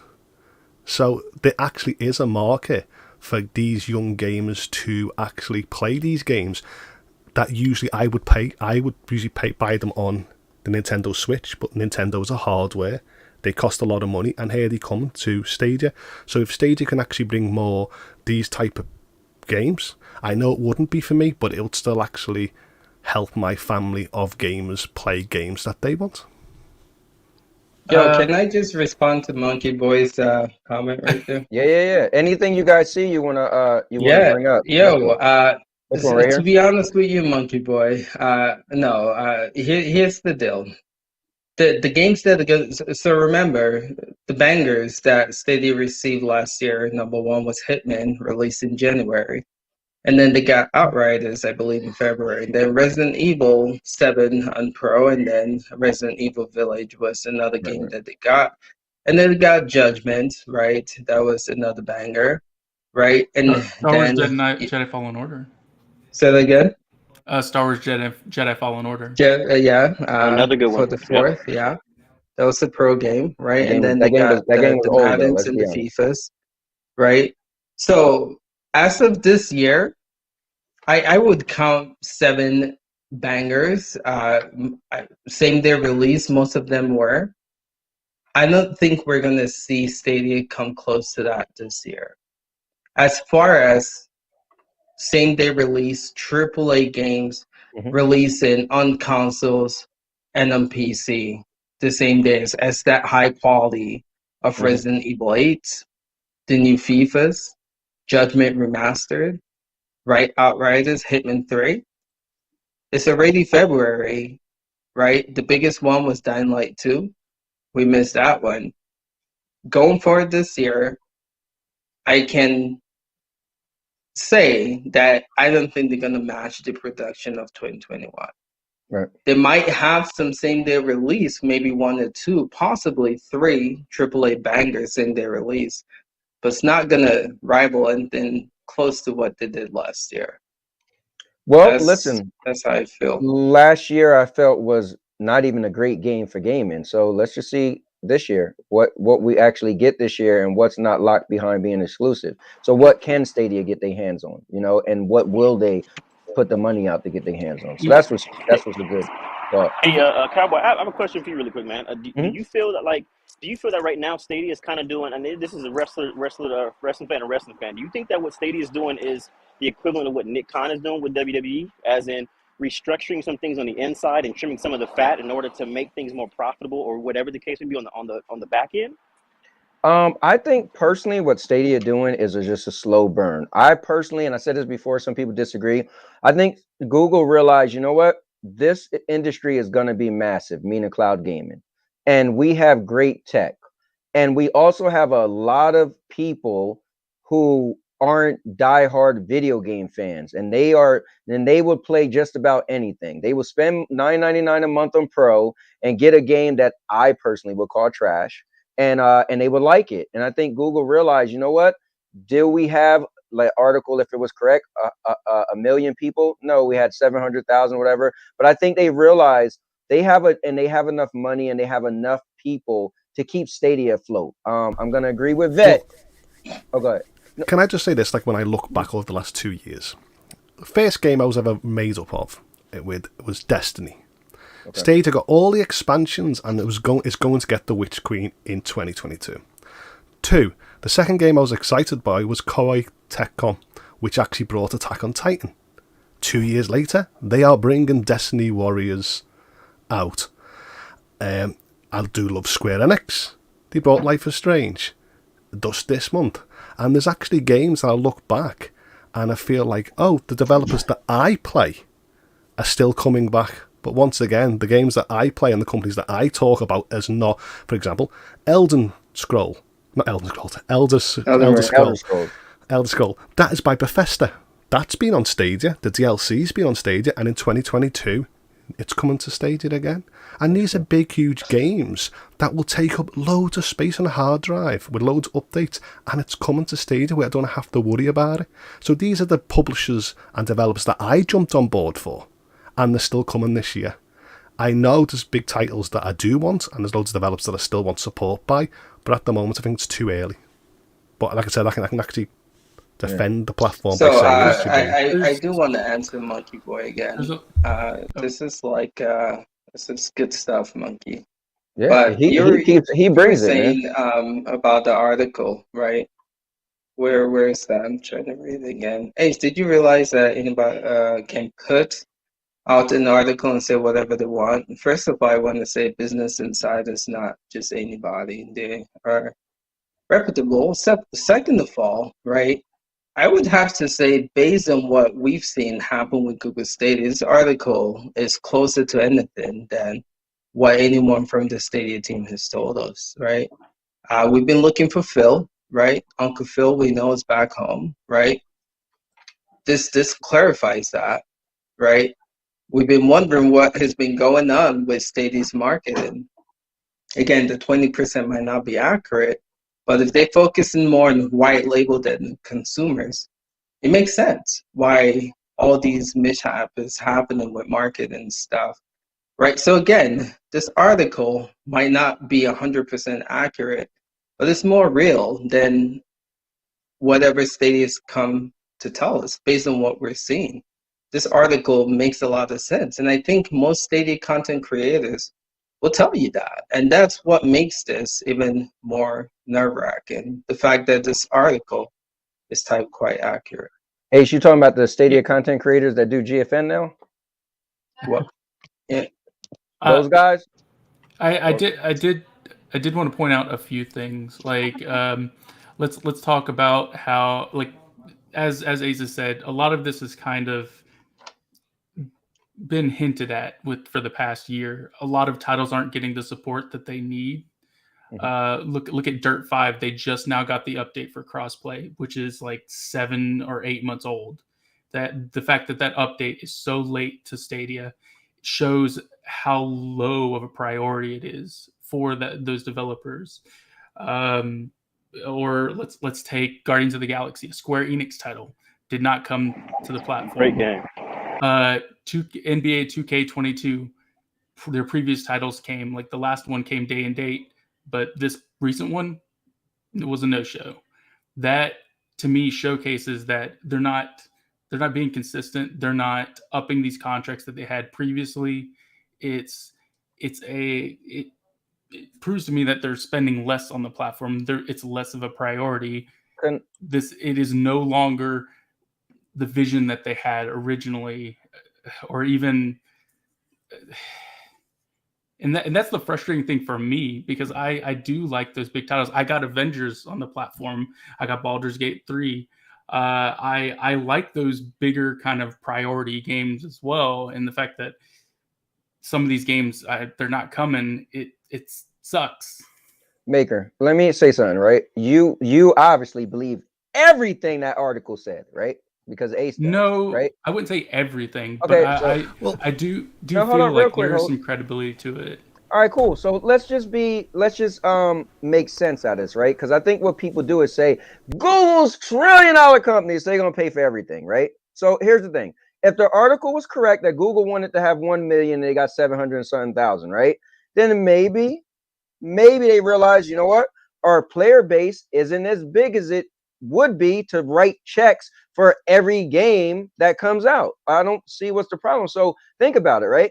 If you had a certain player base and it wasn't as good as you want, you're probably like, you know what? So how much money are we going to make back if we start? Because people act like if Google bring every game, everybody's going to buy it. You have to also remember that, bro, I'm not buying every game. There's gamers who not, you guys act like every game that comes to the platform, every single person on Stadia is going to buy it. That's not going to happen. So you have to look at the percentage of the games that you bring and what's the possibility of they can actually recoup that money. So if your player base is small, then I'm pretty sure, and I always tell people it's about deals, but it's also about the money that you're willing to lose, right? So let's say you say, okay, Dying Light, right? What's our player base? The percentage of our player base, what we think may actually buy this game, right? Oh, down the road, guess what? This other big game is coming, and this big game is coming. So how do we just buy every big game? If they bought if they put every single banger on Stadia this year that came out, do you think Stadia is going to make the money back for every single banger they spent out? Probably not. So I'm telling you, they probably got to look and say, it just makes sense. If you're a business owner, you would say, you know what? We're going to buy this. We're going to skip this. We're going to buy this. We definitely skipping these two. So you could get mad at that, but it's just business, man. Well, that's a fair point. I also wanted to bring up the fact that a lot of this business is about taking a loss. Look at Xbox's startup. Xbox lost billions with the original Xbox, and that's despite having a pretty decent launch with, like, I think they sold 1.5 million copies of Halo within like the first year. So it sold better than both the Sega Dreamcast and the GameCube. It only lost to the PS2. Mm-hmm. So for a first launch console, it did relatively well. But still, they took a loss, and that's the risk that you're going to take. But they doubled. You know what the hard thing is, Maker? You're comparing video games that was popular. Cloud gaming isn't popular at all. That's the difference. Microsoft was betting that they could jump in and rival with PlayStation, the others that was out, because guess what? It was a market that's been around forever. They had a great tech and it's popular, right? So they was able to get the game. Like, they didn't have to be like, trust me, this thing's gonna work. The people who wanted to put games on the Xbox was like, oh wait, it's like a PlayStation is just your brand. So how popular is your brand? Well, you got the money behind your brand, but it's still video games, right? We can see the tech and what it's made of. Cloud gaming isn't popular, period. So but how do you get that to a larger audience? You get those bigger titles that people want to play, but and maybe player they base has to be there, Maker. How do you Listen, get the player we already base by having those titles? Wait. There's a certain thing. There's going to be what you want and how much you're willing to pay for it. But what you're leaving out is how many people are actually going to purchase what you. So if I took my money to buy something to sell it, I have to see how many people are going to purchase what I'm selling. I'm not just going to buy 30 donuts and I'm selling to 5 people. That's just foolish, right? You're throwing your money out the window. Now I get it. You can have 30 of those great looking donuts, but it has to make sense. I get it. If they had the greatest games, everybody would come, but no, they wouldn't, because everybody already got PlayStation and Xboxes. So cloud gaming just is not popular. And before you say that, host, let me just bring in, because I hate to leave people in the background for too long, but bringing in right now, which is really awesome, Purple Haze. How's it going? Hey, can y'all hear me? Yep, we can hear you. Yes, we can. Yeah, I just wanted to, sorry the camera's not working right now. I've been having issues with it all day. But I think that what I want to just talk about is like the business model of cloud gaming, and why when we say, hey, they need to pay money, it's not really on Stadia to do that, right? Like when we think about a cloud game, that means like the file has to go to the cloud. So you're really asking the developer to take on a bigger investment to put their files into the cloud, right? So it's almost like we have to have the demand from gamers that want that. And so it doesn't make sense, you're saying, to take a loss on the front end. Well, Stadia is building up that technology. That's where that investment, similar to the Xbox or the Microsoft's investment, is at. But I think just people don't understand where the actual money in cloud gaming is made. And it just doesn't make sense to compare it to a console. That's why Game Pass and Stadia Pro have totally different value props to developers. I would also say the data has to be stored in data centers specifically, and that it can be compared to a console. I mean, that's what it effectively is. But if a developer already has that, and I know this is a little technical, but if a developer already has that on an on-premise server, now you're asking to put it on the cloud. You're actually asking them to put it in 2 different places. And you have to ask them to now say to transfer that. It would be in multiple places. Effectively, they would probably have to have an install of the game in every single data center that they have scattered. That way your connection to it would be a lot better. So to me, yeah, you're going to have that storage issue, and I'm sure Google pays for that. They probably have a bunch of data centers that they can store a lot of this information. The big thing for me is that you still need to get those games if you want those players, at least to keep them in. And that's where, like with the Business Insider article, I can definitely see them having a retention issue if they don't have big live service games like Call of Duty. They don't have Warzone. They don't have Fortnite. And like, let's say Minecraft is a pretty popular title as well.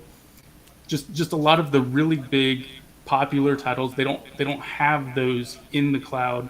If they had an exclusive to say pull people in to test out the service, and then you have those big blockbuster titles to retain that audience. That's the key thing I would say that they're lacking.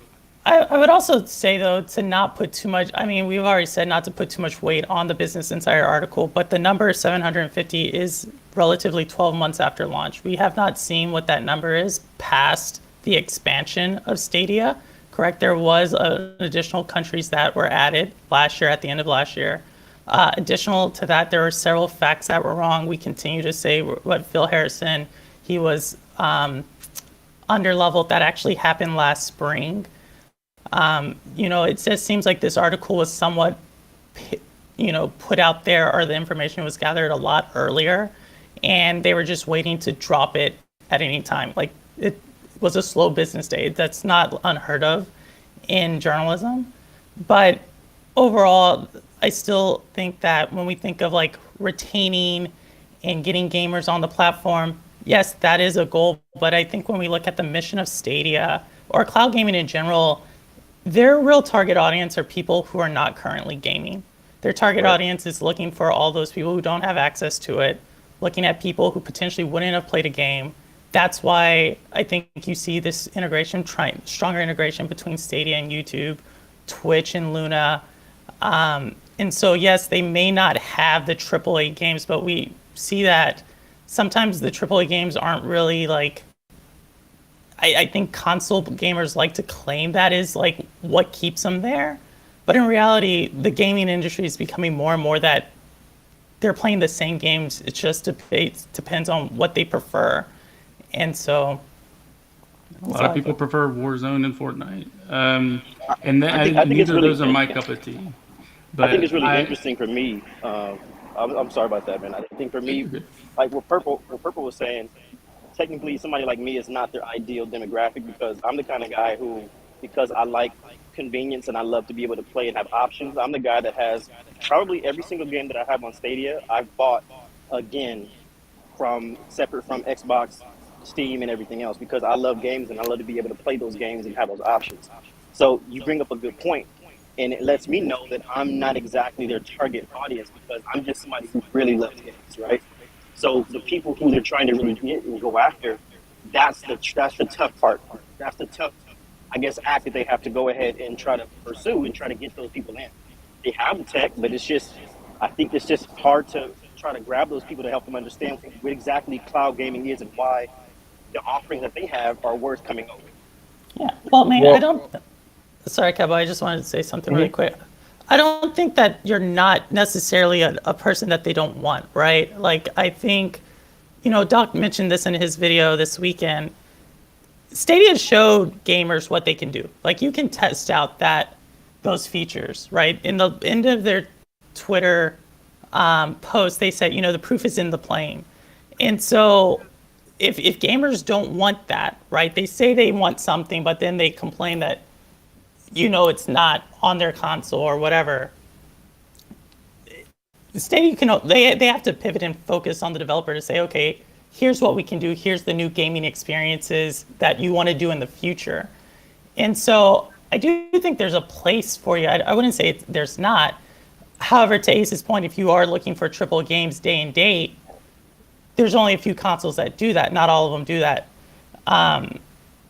But overall, I just think that there's a lot of misrepresentation of what the actual business model is, what the value proposition is, and why Stadia is pivoting. And it's not necessarily to uphold. To be very honest, if you look at Stadia's numbers, when you really dig into their income statements, Stadia breaks even on the storefront.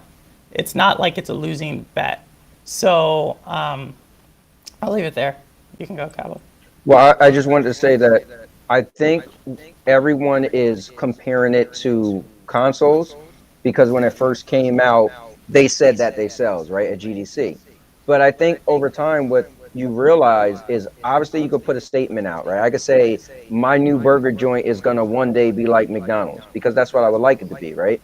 Now, who said how long it's going to take to get there? I think what we're not realizing is, and some people, is cloud gaming. I just keep, and Ace said it himself. He had this whole new thing a couple months ago where, I'm just going to say that cloud is in its infant stage. It's so new. I'm going to stop putting so much on them because it's so new. I think maybe he might have got away from that because GFN came out with a 3080, but I still think what he said is true to this day. It's new. They even speculate that in 2027, which is 5 years from now, that cloud gaming is only going to be 3%, right? So these big companies know that everything is going this way. We don't watch music, movies. We watch this happen. We all know it's coming, whether the diehard Xbox and PlayStation guys say it's not, but it is coming. So Stadia, I feel like Google's smart enough to know we could have Stadia, like you said, if they break even, then we could white label the tech. But I think I want to say this, and I don't agree with Vet a lot, but Vet, I think, said the best thing. He said they'll never close Stadia. Because if they're using white label, everyone, you can ask anybody. No one says Stadia sucks, the tech, besides the people that just hate Stadia, or they really truly had a bad experience. But we all know, if you're a cloud gamer, oh, Stadia works, Stadia works. So Google's smart enough to know, you know what? We can make more money and money on white labeling it. And and then just do a slow burn. Yeah, we might not get all the great games. I'm sure it's called deals, and they got to pick and choose which games they get. But they're going to have enough that will keep a certain amount of people there. Like so many people I met when I got into Stadia, like I said, I mean, just being funny, but when I first got into Stadia, I was like, yo, I'm beating everybody in all the games, because I was more of a console guy and I like to play competitive. And people would be like, oh, I haven't played games in forever. Stadia got me back in the game. Stadia does a great job of getting people into gaming who aren't die-hard gamers. And Google, no, they got a market, they got a great thing going. They got people that's in on the service. Maybe they dropped 20%. They didn't make, right? But they know this is good enough to do a slow burn. So I feel Stadia's not dying anytime soon. Like Vet said, they need to keep Stadia open so that the people who want to use white labeling have something to look at. Imagine Stadia died, and then they go to a client, say, hey, you want to use our white labeling? Oh, let me sample it. Well, we used to have this thing called Stadia. I'm sure you heard of it. It was great. I mean, we heard some bad press about it, but it's great to say these big investors, you think they believe in every little article? The Palatron and all that? They just want, hey, listen, we got something that this could work on our tech. That's more money for Stadia. And then 10 years from now, I don't know, 7 years from now, when cloud gaming is really popular, Stadia is already going to be there. The tech is proven. They got extra money from white labeling, and then the deals are going to come. So I think we're short-sighted in this. Well, that's why I mentioned before that I like the idea of Peloton, or the idea of getting into cafes and libraries and stuff like that, because in Japan, they've got like places you can go and get food and drink, or just study, or places where you can actually pick a console and just play it for 2 hours and then just walk off. So when I thought of Google Stream, I thought Google's going to get into these places where people just turn up, don't invest like the old days of the arcade, pick up a Stadia controller, play it and move on. And if Stadia gets there first, again, usually the first person does stick in a lot of people's minds. So I feel like Stadia bringing it forward is a good thing. Yeah, I agree. I don't think they're gonna kill Stadia. It's a proof of concept, and as you said before, you could easily use it to demo it out to some of these people, to showcase like, this is what we can do. These are our features. We can implement this for your service. I could easily, like with the AT&T deal, I could easily see them merge it with the HBO Max subscription, and so the new Batman game and the new Harry Potter game and the new Suicide Squad, all those games come to HBO Max for you to play through the cloud, and it could link through your HBO Max, where it just launches the link and plays it right there, then and there. But I don't know if Stadia as a brand will be the thing that embraces the future. It might be some other app that is using that technology is what the future will be. I mean, Google is a very big cloud player, similar with like Microsoft and with Amazon. And I think they'll always be kind of the back end, especially in the States, where they're a majority for the Western hemisphere. And it's going to be interesting to see how things shift, how things change. But with Stadia not really focusing on the big AAA titles, it's going to be interesting, especially with the rumors of Spartacus for PlayStation. Right. And you've got xCloud with Game Pass. Those, I think, will be major players in the cloud space going forward, at least in the next couple of years. I don't know. I think a lot of people ask the marketing team of Stadia to push more than they would with like xCloud, for example, because a lot of people will sit there and say Stadia brings news out bi-weekly. But then here's me wondering what's coming to the second half of the Game Pass this month. I had to wait 2 weeks to get that news.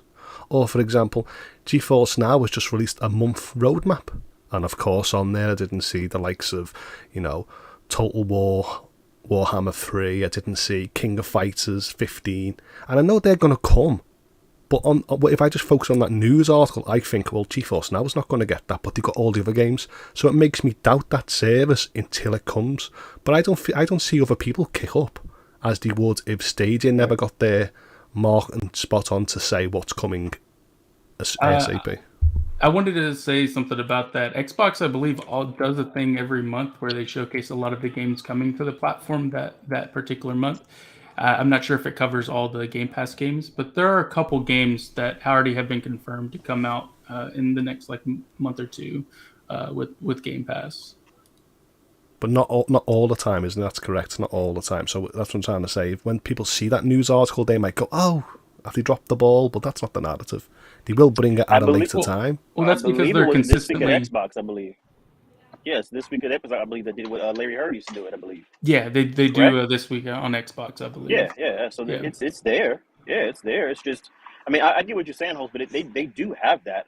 That's the ecosystem that I moved over from recently from PC, but they do have that, and that was one of those things. Even in the Xbox, not the marketplace, but the dashboard, so to speak, they would even let you know, like, hey, this is also coming during this week, or here's your preview at the next Games with Gold or whatever the case may be. So they do have that, but it's not. I guess I get what you're saying. It's not as accessible as you would expect it to be. There's a lot of people out there that they hate stealth drops, and we all know that the likes of other services do have stealth drops. But I feel like if Stadia does a stealth drop, it's a big they should have promoted it. But if other people do it, I feel like it's not as harshly scrutinized. I think because other platforms usually they don't, when they stealth drop it hadn't been announced prior. A lot of the times these titles is brand new, us hearing about it. Hey, this new title is coming on this said platform. Whereas with Stadia, a lot of it has, like, take Resident Evil 8 for example. It was announced before Stadia announced it's coming to Stadia. But it was leaked. It was leaked from the Capcom leak. It wasn't announced. It was leaked. It was leaked, but it wasn't confirmed. Right. And which made no sense for me as to why they didn't just announce it then and there at the Capcom or the Resident Evil showcase that they did. Let me ask y'all this, because I want y'all to, because I always hear this all the time. So I want if you guys could talk about this. So TK and I know he's trolling, but he doesn't believe that. Well, but he said $60 to buy a game in the cloud. Do you guys feel there's a big deal with buying games in the cloud? Me personally, I was the first one of my friends that bought games on digital. I just always see, like, okay, you could have a cartridge or you could eventually have a disc, and at some point you're going to take it back and you're going to sell it and they're going to barely give you money for it. Then I would get to the point where I would trade a game and be like, oh man, I should have never got rid of that game. So then digital was cool because I might not play a game for a year. And somebody be like, oh, you got this game? Or like, oh, I do got that game. I just re-download it and then we could play. So cloud for me is just the same thing. If I like the game so much, I'll just pay for it and get it that one time, and then it never goes away unless I just want to rent it, right? So what do you guys feel about, like, do you think it's silly to purchase a game in the cloud?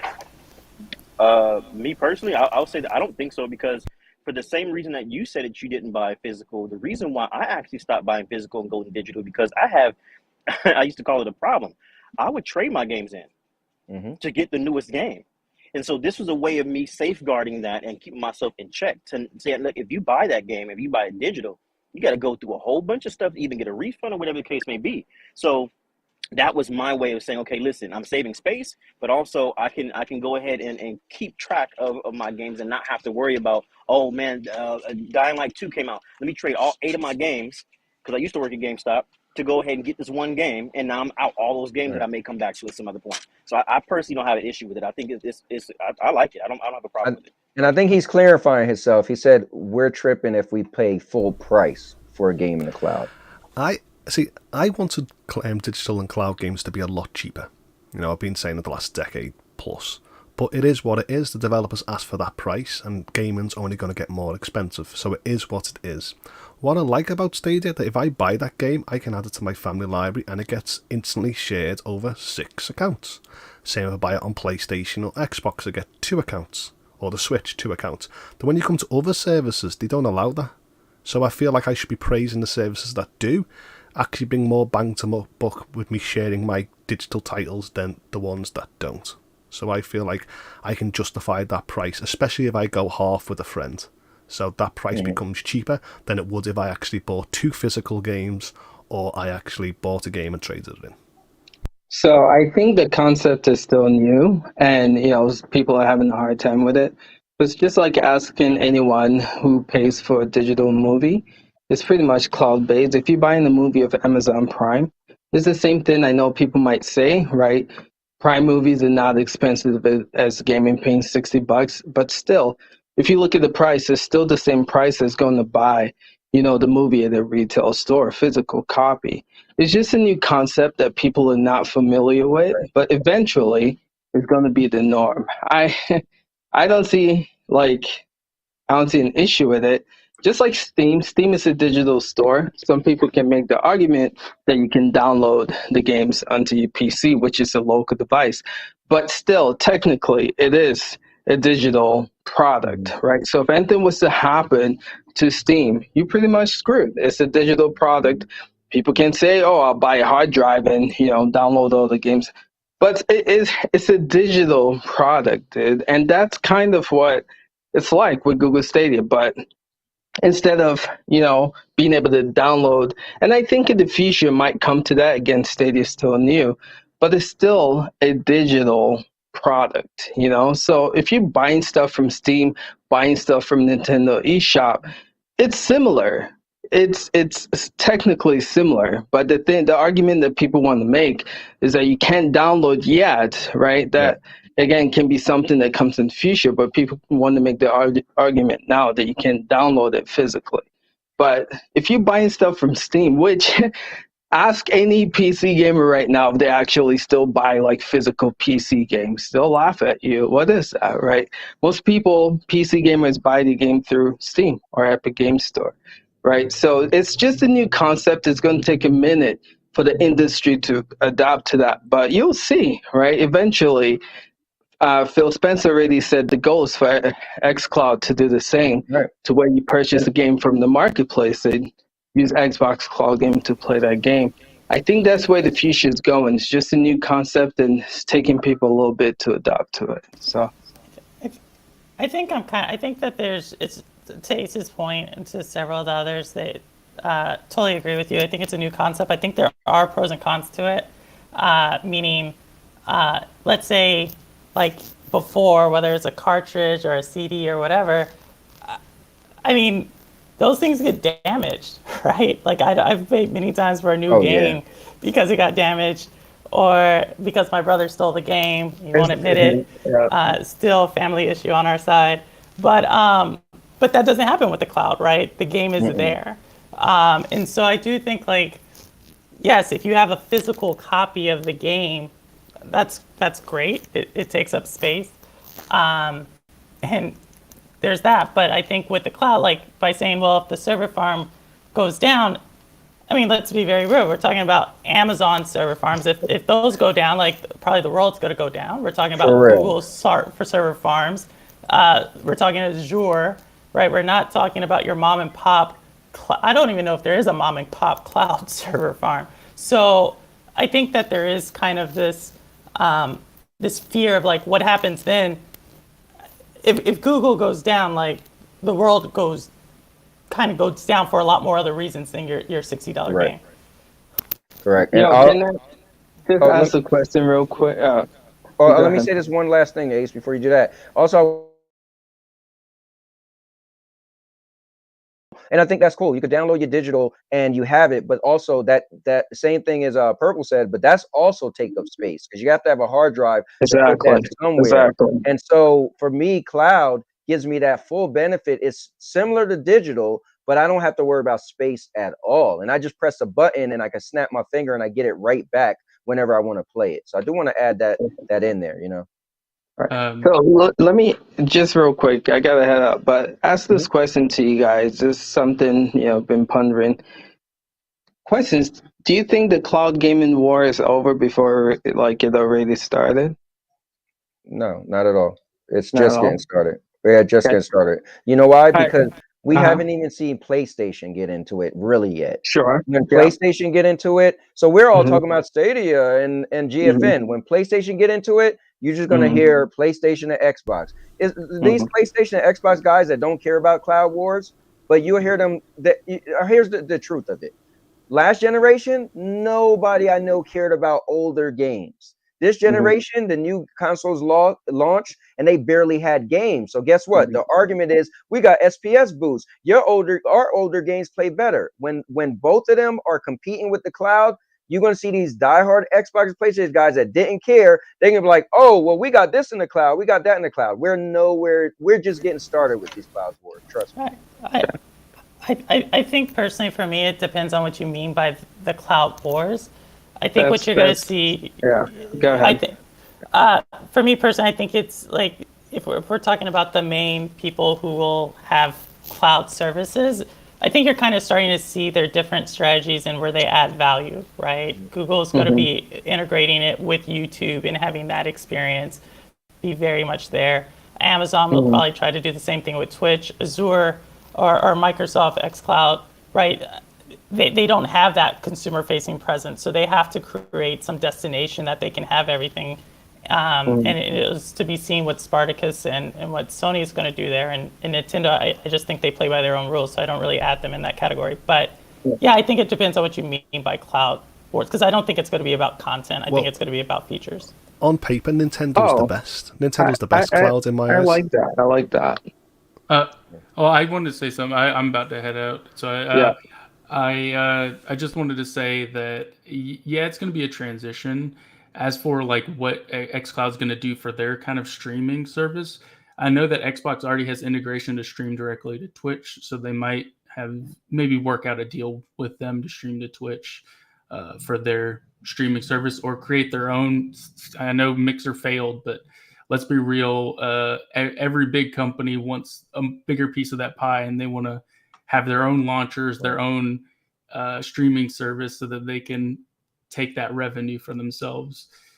So I could definitely see them recreate Mixer or something else, rebranded or something. But yeah, I think it's going to take on. It's going to kick off. It's just going to take a while. Similar with digital. Now digital is the majority of how people purchase stuff aside from Nintendo.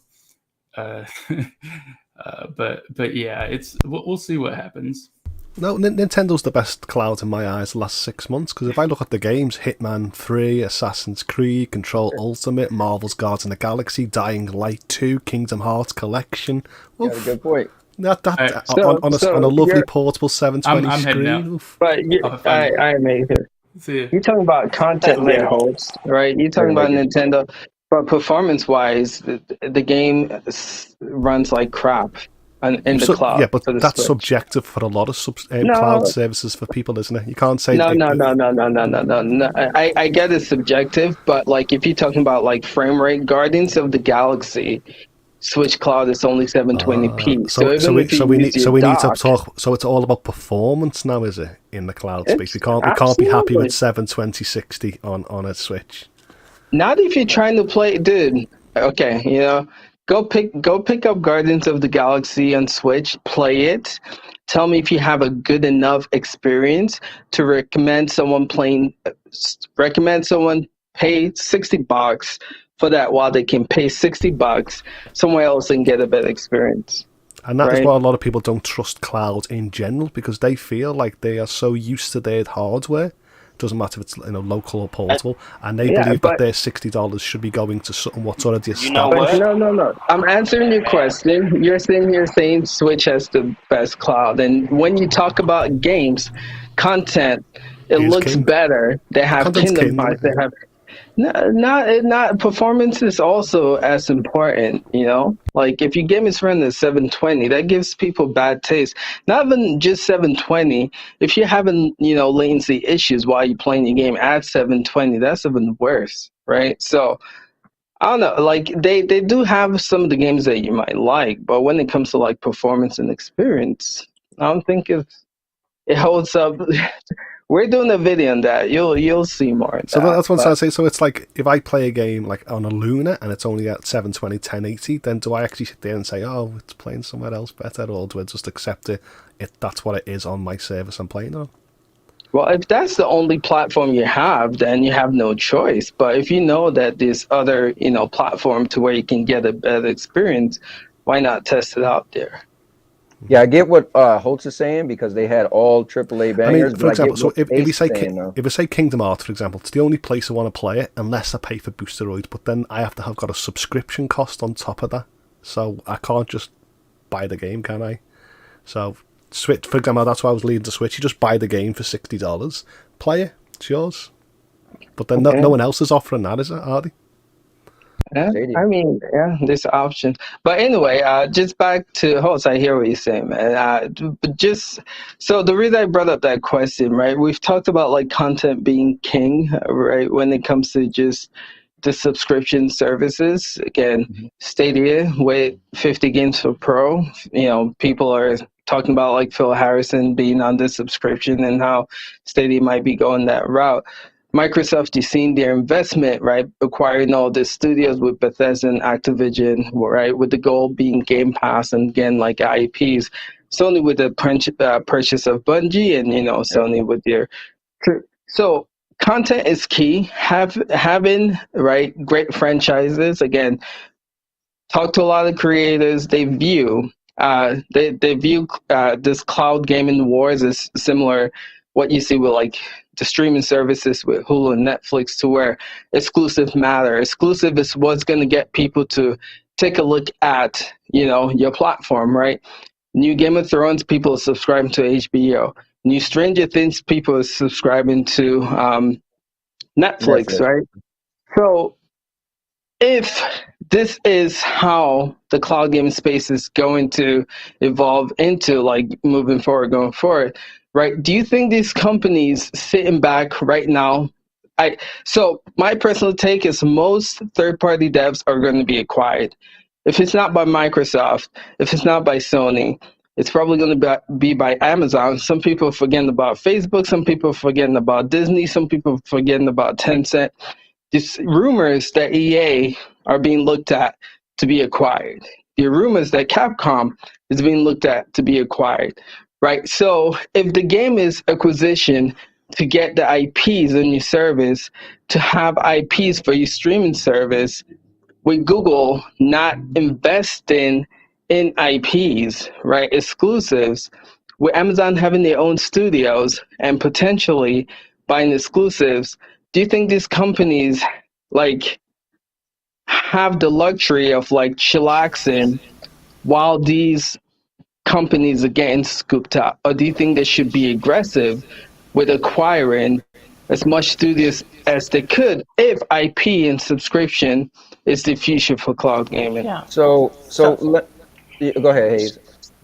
Yeah, no. I think you jump to that content is the future, right? I think there's a pretty strong argument to say that cloud gaming, what makes that unique is the different types of experiences you can have in the cloud. And I think that's why when you look at Stadia focusing a lot on that infrastructure, they're the only ones that literally, if Cowboy wanted to, he could put up a game right here and we could go jump into that game, right? Like no one else can do that. Like Microsoft will never have that property to do that. Sony will not have the property to do that unless they partner with Stadia. Amazon probably could. I think like it's those experiences. When we think about the future of cloud gaming, we're thinking about last generation's gaming experiences. And I do think there's a place for those gaming experiences going forward. But I really think there is a difference between when you really start to open up what can be done in the cloud versus on hardware. It really starts to open up a totally different experience. And I don't think we can really say that it's the content, especially when you think about current social media trends and so forth. People are talking about it's more about the experience that they can have on a TikTok versus like a Facebook. True. Let me ask you this question then, right? For instance, Amazon has Luna right now, and they have Luna Plus, right? But do you see like the biggest streamers on Twitch, right, demoing like Luna Plus? No, because there's hardly no good games on Luna Plus to demo, right? So again, content is key. Imagine like if the newest God of War comes out and Luna has like a decent amount of rig in the cloud, right? Let's say equivalent to GFN 3080 tier. Imagine Dying Light release it, right? You have Ninja there being like, you know, Amazon can hit up Ninja and be like, look, this game is hot, this game is coming out. we want you to stream it. He can easily go and stream it because the game is there and a decent rig enough is there for him to showcase that, right? So again, if content is key in the future, right? Let me say the next Halo is coming out, right? And Microsoft want to capitalize with that. Again, they have different means, different avenue to do that. But all I'm saying is that, right, that you might have. Go ahead. No, that's what I was gonna say, Ace. The reason why I'm not worried about that at all is because the same thing I seen with Bungie, right? Sony acquired Bungie. I think these companies. So the difference is, yes, you made a good point with Netflix and Hulu and stuff, and they're having their own specific stuff. They're always going to have their own stuff, but as we know, the best-selling game of all time is Grand Theft Auto 5. That's not owned by nobody, right? There's always going to be those independent studios, and what I think, though, even if another studio, hold on real quick, is acquired, I think what's going to happen is it's going to be the land of subscriptions. But I think, like when Bungie got acquired by Sony, I think they did that solely because when Spartacus come out, they're going to be able to say, Bungie said it, we're still going to be an independent studio. So you're going to be able to buy it everywhere. But guess what? It's going to be independent for Destiny, right? That's not saying the future IP is not going to be a Sony exclusive. But hold up, Ace. If we go down that road, then Nintendo must be king because nobody could get Nintendo games. Well, hold up real quick, Holtz. There's always going to be games you can't get, but trust me, there's always going to be really good games that everybody's going to be able to have because it's going to be about the subscription. They're going to allow their games to be on other platforms, but on a specific subscription, you're going to be able to get that game included. So it's going to make that subscription looks powerful because you could just get it rolled in the subscription, but the other place you'll just buy it full price. Yeah. So real quick, last something to say. So with that point, right? With that point, it's just think about the streaming service, right? So you're talking about there are going to be other games. So for instance, if Hulu and Netflix get the same show, right? People are probably going to subscribe to both. But again, if Stranger Things comes out on Netflix to where Luna cannot get it, more people will subscribe to Netflix than Luna. So again, that's where like exclusive IP makes a huge difference to have. But I think, Ace, when you think about even the subscription services, they all have different value props, right? Most people don't buy Amazon Prime for their video service. It comes with their package, right? Most people, when you look at Disney Plus, it comes with Disney library. So if you have kids, you just put them in front of that and nothing can compare. Hulu has live TV. Netflix does not, right? Google, what is Google's service called? I don't know. It has their own TV, but it also has the movies and it has the best catalog of movies. I think they all have different value props, and I think that's what's going to happen in subscription services. Yes, you're going to have certain IP, but I think it's also what else comes with that IP. That's true. That's true. I'm not arguing that. That is true. But again, IPs are the differentiating factor, I think, for these subscription services. I get it. There are, additional stuff that you can bundle into it, but I think most people will subscribe, based on what they can watch at the time. And if they get exclusive content that others are not getting, I think they would rather go with the service that has the most popular exclusive IPs. You're right. You're absolutely right, because my wife does that with like certain shows. Like if Stars is getting Power, Power is coming back on, and she hasn't seen it in a while, she'll go and subscribe to watch Power. When it's done, she'll unsubscribe. Or whatever the case may be. But that's the incentive. That's the incentive. You got a point. True. Yeah, but Ace, are you insinuating that Stadia is going to be left behind because you haven't seen them purchase a company yet, a studio? I am saying, I am saying that's something to take into consideration when it comes to Stadia, man. And like realistically, Amazon, I'm not too concerned because again, they still have the first-party studios, and the CEO of the game division came and said like gaming is like important to him. Jeff Bezos understands the importance of creating successful so Ace, I'm not too concerned. Ace, so I can see I can see them making other acquisitions, right? Again, I think this year and next year is going to be the year of acquisitions. I don't see Stadia making any acquisitions, and that concerns me. H, Right? listen, Again, you seen Phil move to the UK and you was in up arms. If Stadia had a gaming division and didn't bring a game to Stadia and put it on PC, you'll be like, the sky is falling, the sky is dropping. Well, but Luna has a game that's on compete. Like the fact that you could say all you want, Luna, they said they're committed, but they have yet to put a game that they created on Luna. So the problem is I was going to quickly say this before I forget, but this is funny.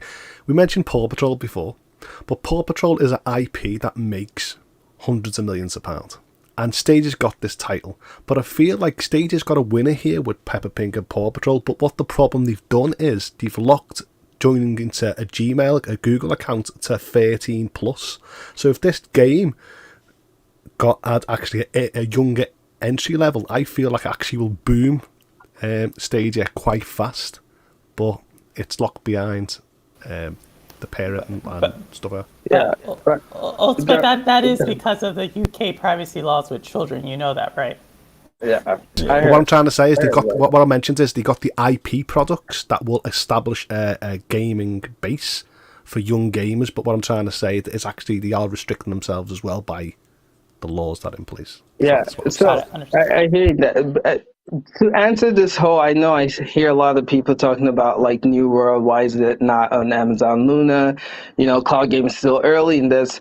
Luna would put it in there to boost it. I think, right, to Amazon, what's important is establishing IP.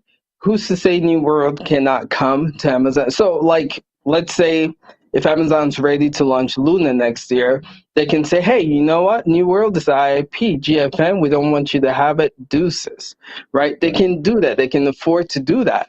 So at the end of the day, they making money right now with the game on GFN, right? It's good business practice. But the luxury of having your own IP, you see people do this all the time. They can pull it whenever they want because it's theirs, right? So Luna can play the strategic route a year or two from now and say, you know what, GFN, we're going to keep that to ourselves. Right now, Luna probably is not established, but they have the IP under their belt and they can do that whenever they want.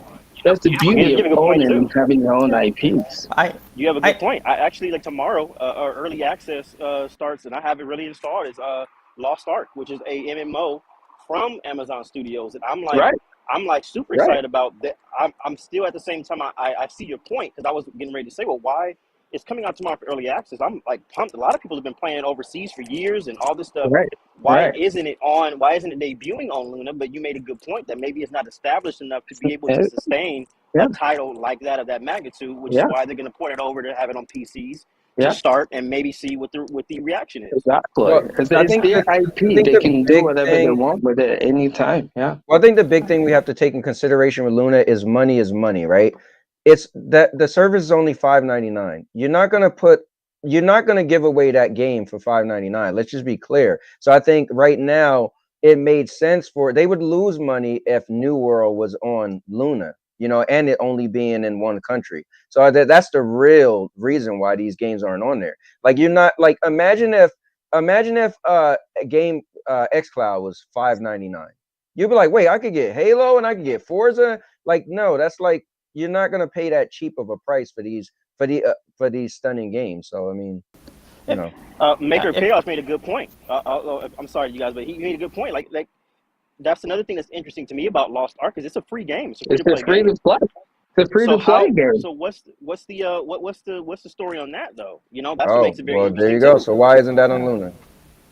Because it's not established yet, dude. They're still working on finalizing the play. Luna is still exclusive to the US, bro. Like, they're working on the platform. It's not ready yet. Who wants them early access free to play games anyway? You know what I mean? I want a lot of people are looking I want them bangers. I want them bangers. Hosts want base tier Spartacus anyway. No, but he got a point though, because if Lost Ark is free anyway, then why would it kill you to also have it on Luna? So that's like a red flag if you ask me. Dude, the service, it's not established yet, my dude. Just wait, man. But it's I gotta head out, man. But this was a good discussion, man. Definitely. Hey, thanks for coming on, man. Yeah. Thanks, man. Take care. Later. And I just want to add something. I know Ace is hopping off, but the one thing I did want to add is I think this discussion, whether it was with Maker, with me, with Ace, with Maine, all we're talking about is just market segmentation. We're all different parts of the gaming market right now, right? Like some of us, even when we're talking about the different shows, because like for me, most of my times is on content either from TikTok, Google, or something else someone makes. And then if I really want to watch a show, I just buy it, right? Because it gets tired of just watching Netflix. Once you've seen kind of one Netflix show, I think it was something awesome 10 years ago, but they're kind of getting mundane now. And so I just mentioned that to say, I think, yes, content has its place. And for that, you can buy those games. But I also think that it's a lot to say, you know, what we can do here. Like I said, this technology here is pretty amazing. And to just be able to jump into a game or to do something else is also something that's very valuable, especially to a developer. Absolutely. I think that one of the things that I really believe in, and I've heard it recently, and I think that in regards to Stadia and Luna, just cloud gaming in general, I think they're starting to understand this. And the saying goes, content is king, but marketing is queen, and she runs the place. And I think that once they understand that, and now what they're starting to, I think we're going to start to see a shift in a lot of the decisions that they're making, which is what essentially we're having this conversation about now. Yeah. Do you mean so marketing or advertising? Well, in a way that let's say for example, marketing being, for instance, a lot of the people that I talk to about Stadia, they have either heard about it or seen it once or twice. So there's the advertising part, but I think that getting it into people's hands and really showcasing, like I guess some of the people were saying, as far as the games and some of the titles that are available, and trying to either cross promote or anything in that nature to get people to really stick around or to really get interested in that. I think that's what I'm saying. We're starting to see that these companies are starting to understand and try to work around and figure it out. So I think that they have the content. Both platforms have the content. It's just them trying to figure out where it's placed and how it should be placed in order to get these people to further, instead of just dipping a toe in, how they can jump in and actually start swimming. No, I totally, yeah. The question I was asking is more a rhetorical one, because we haven't talked about, I haven't really heard any content creator really mention the marketing aspect to a developer. Okay, I see what you're saying. Right, like, because what we're talking about, we're getting it out there and selling it, that we're advertising, right? But marketing is really what Google, YouTube does for Cowboy here. Can go back and look at all those stats and so forth. Right now, developers don't have that ability with consoles. And I think that is also going to be a game changer when you start to give developers and publishers a really deep insight look into what their customers are actually playing, what they're spending time on. Yeah. Versus like right now, that's not something you can get from Nintendo. Not even Nintendo has that, right? Or not even Xbox has that. They just don't gather it. So yeah, they have that in the form of like reports and fiscal numbers and things like that, right? So I think that's what you're referring to. That's what they have to rely on after a certain quarter or a certain amount of time. So right. It's not real time. It's not real time in anything. And so I think that is a very big selling point, right? Because we're looking at it from the gamer perspective, playing games and the content. But I think there's also the other side where developers who are very creative people, when you talk to them, they're just trying to make a lot of them are breaking even to put that content in front of us. And if a platform can give them the tools to really target a certain audience, I mean, you could have a game like Gorogoa, which was created by one person, which is a phenomenal indie puzzle game, and outsells some, like profitability-wise, some of the largest AAA games in the recent last few years. Or the Falconeer, one person. I don't know. I feel like sometimes developers can be innovative and actually hurt themselves too much, because I look back at the Wii U days and having that second screen and doing all that stuff was a thing of the future, but then people bashed it like it was a toy feature. And then the same with the Kinect. When the Kinect came out, you can use voice assistants to help you and stuff. That was the future, but people was like, I don't want that. So I feel like sometimes developers can bring features that can innovate the gaming space, but a lot of people are not willing to adapt it yet. And that's what I feel like the cloud is. I think that in general, I think that's another question or another issue that I'd like to talk about, of course, another time, is that when you look at gamers in general, we're very hard set in our ways.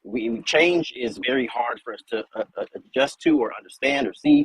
We have to see it shown some other way, and then we have to see it again, and then we may decide against it. Regardless, that's another hard thing that these companies have to figure out too, is how can we reach those people, even the people who, okay, we're going to reach the people who are new to this. We're trying to get those people to come to our doors, but the people who are gamers, who we're trying to get them to understand what this product is, to hopefully spread by word of mouth and get these other people to come interested. That's the thing that's tough, is that a lot of us, we won't, man, you said, what is it and what does it do? Nah, my rig is fine the way it is. It's okay. I don't want it. And that's another tough thing too, that they have to contend with also. What about this? Let me ask you guys this. Let's throw something out there. Monkey Boy said, how do we know Google's not the one that's shopping EA and Capcom? Maybe they're the ones that's interested. Let me ask you guys this. If you could think of a good fit for whatever Stadia constitute in your mind, and let's say Google was going to purchase a company, what would you guys say? Could you each give me, a company you would like to see? See, I know that what I want to say, which will help the platform, is definitely, EA. But the developer that I would love to see, but it won't really help, is literally Bandai Namco and like Capcom. But I know that won't actually help more than actually saying EA. So I'm in two minds. Okay, versus what? It's because it's always two questions. Is what game would you want for you? What game would you want that would benefit the platform? So overall, right, this year, I mean, if I wanted at the moment, if Stadia bought right now and brought FIFA, Madden, Dead Space, Grid Legends, that's great. But I know that once I've got them games, people will say, and what is EA bringing next? Oh, you're getting this FIFA. And I'll be happy with that each year, but I know that a lot of gamers might be turned off by it. But then I know a lot of gamers actually like the idea of having EA titles over other developers. Yeah, good point. I think, so I would like to say a good fit for them, obviously, is probably if they was to buy Ubisoft. But I think people are so, Ubisoft is just kind of like Stadia saturated with Ubisoft. So I feel like if Stadia bought Ubisoft, everybody would be like, well, they already had Ubisoft anyway. So it's either they would lose some money and make Ubisoft games all exclusive to Stadia, but then I feel like they could make more money if everybody keeps Ubisoft. So maybe they could let everybody keep Ubisoft titles, but now Ubisoft games would be included in Pro. So you feel like, oh, there's a reason to get Stadia Pro because it also includes Ubisoft. But man, we all know EA is a big deal. Everybody's heard of EA. EA obviously had their issues with business. Or one year they was voted the worst company, and I was like, wow, that's crazy. But I'm just still gonna say Ubisoft. I'll take the whole, they own Ubisoft, and Ubisoft will be a part of Pro, but everybody else could still have Ubisoft. So they'd be like, oh, that's a benefit to get Stadia Pro. So you get Ubisoft games. Because think of this, people might get Stadia Pro just to have, and it be paying Stadia Pro. So then they'll have a Stadia membership. But let's say they still allowed to play their Ubisoft games everywhere with Ubisoft Connect. So they'd be like, I'm going to spend my money on Stadia, but I'm going to be able to play that somewhere else. It'd be the perfect puppet master. Like, you're giving Stadia your money, but they're going to allow you to play somewhere else.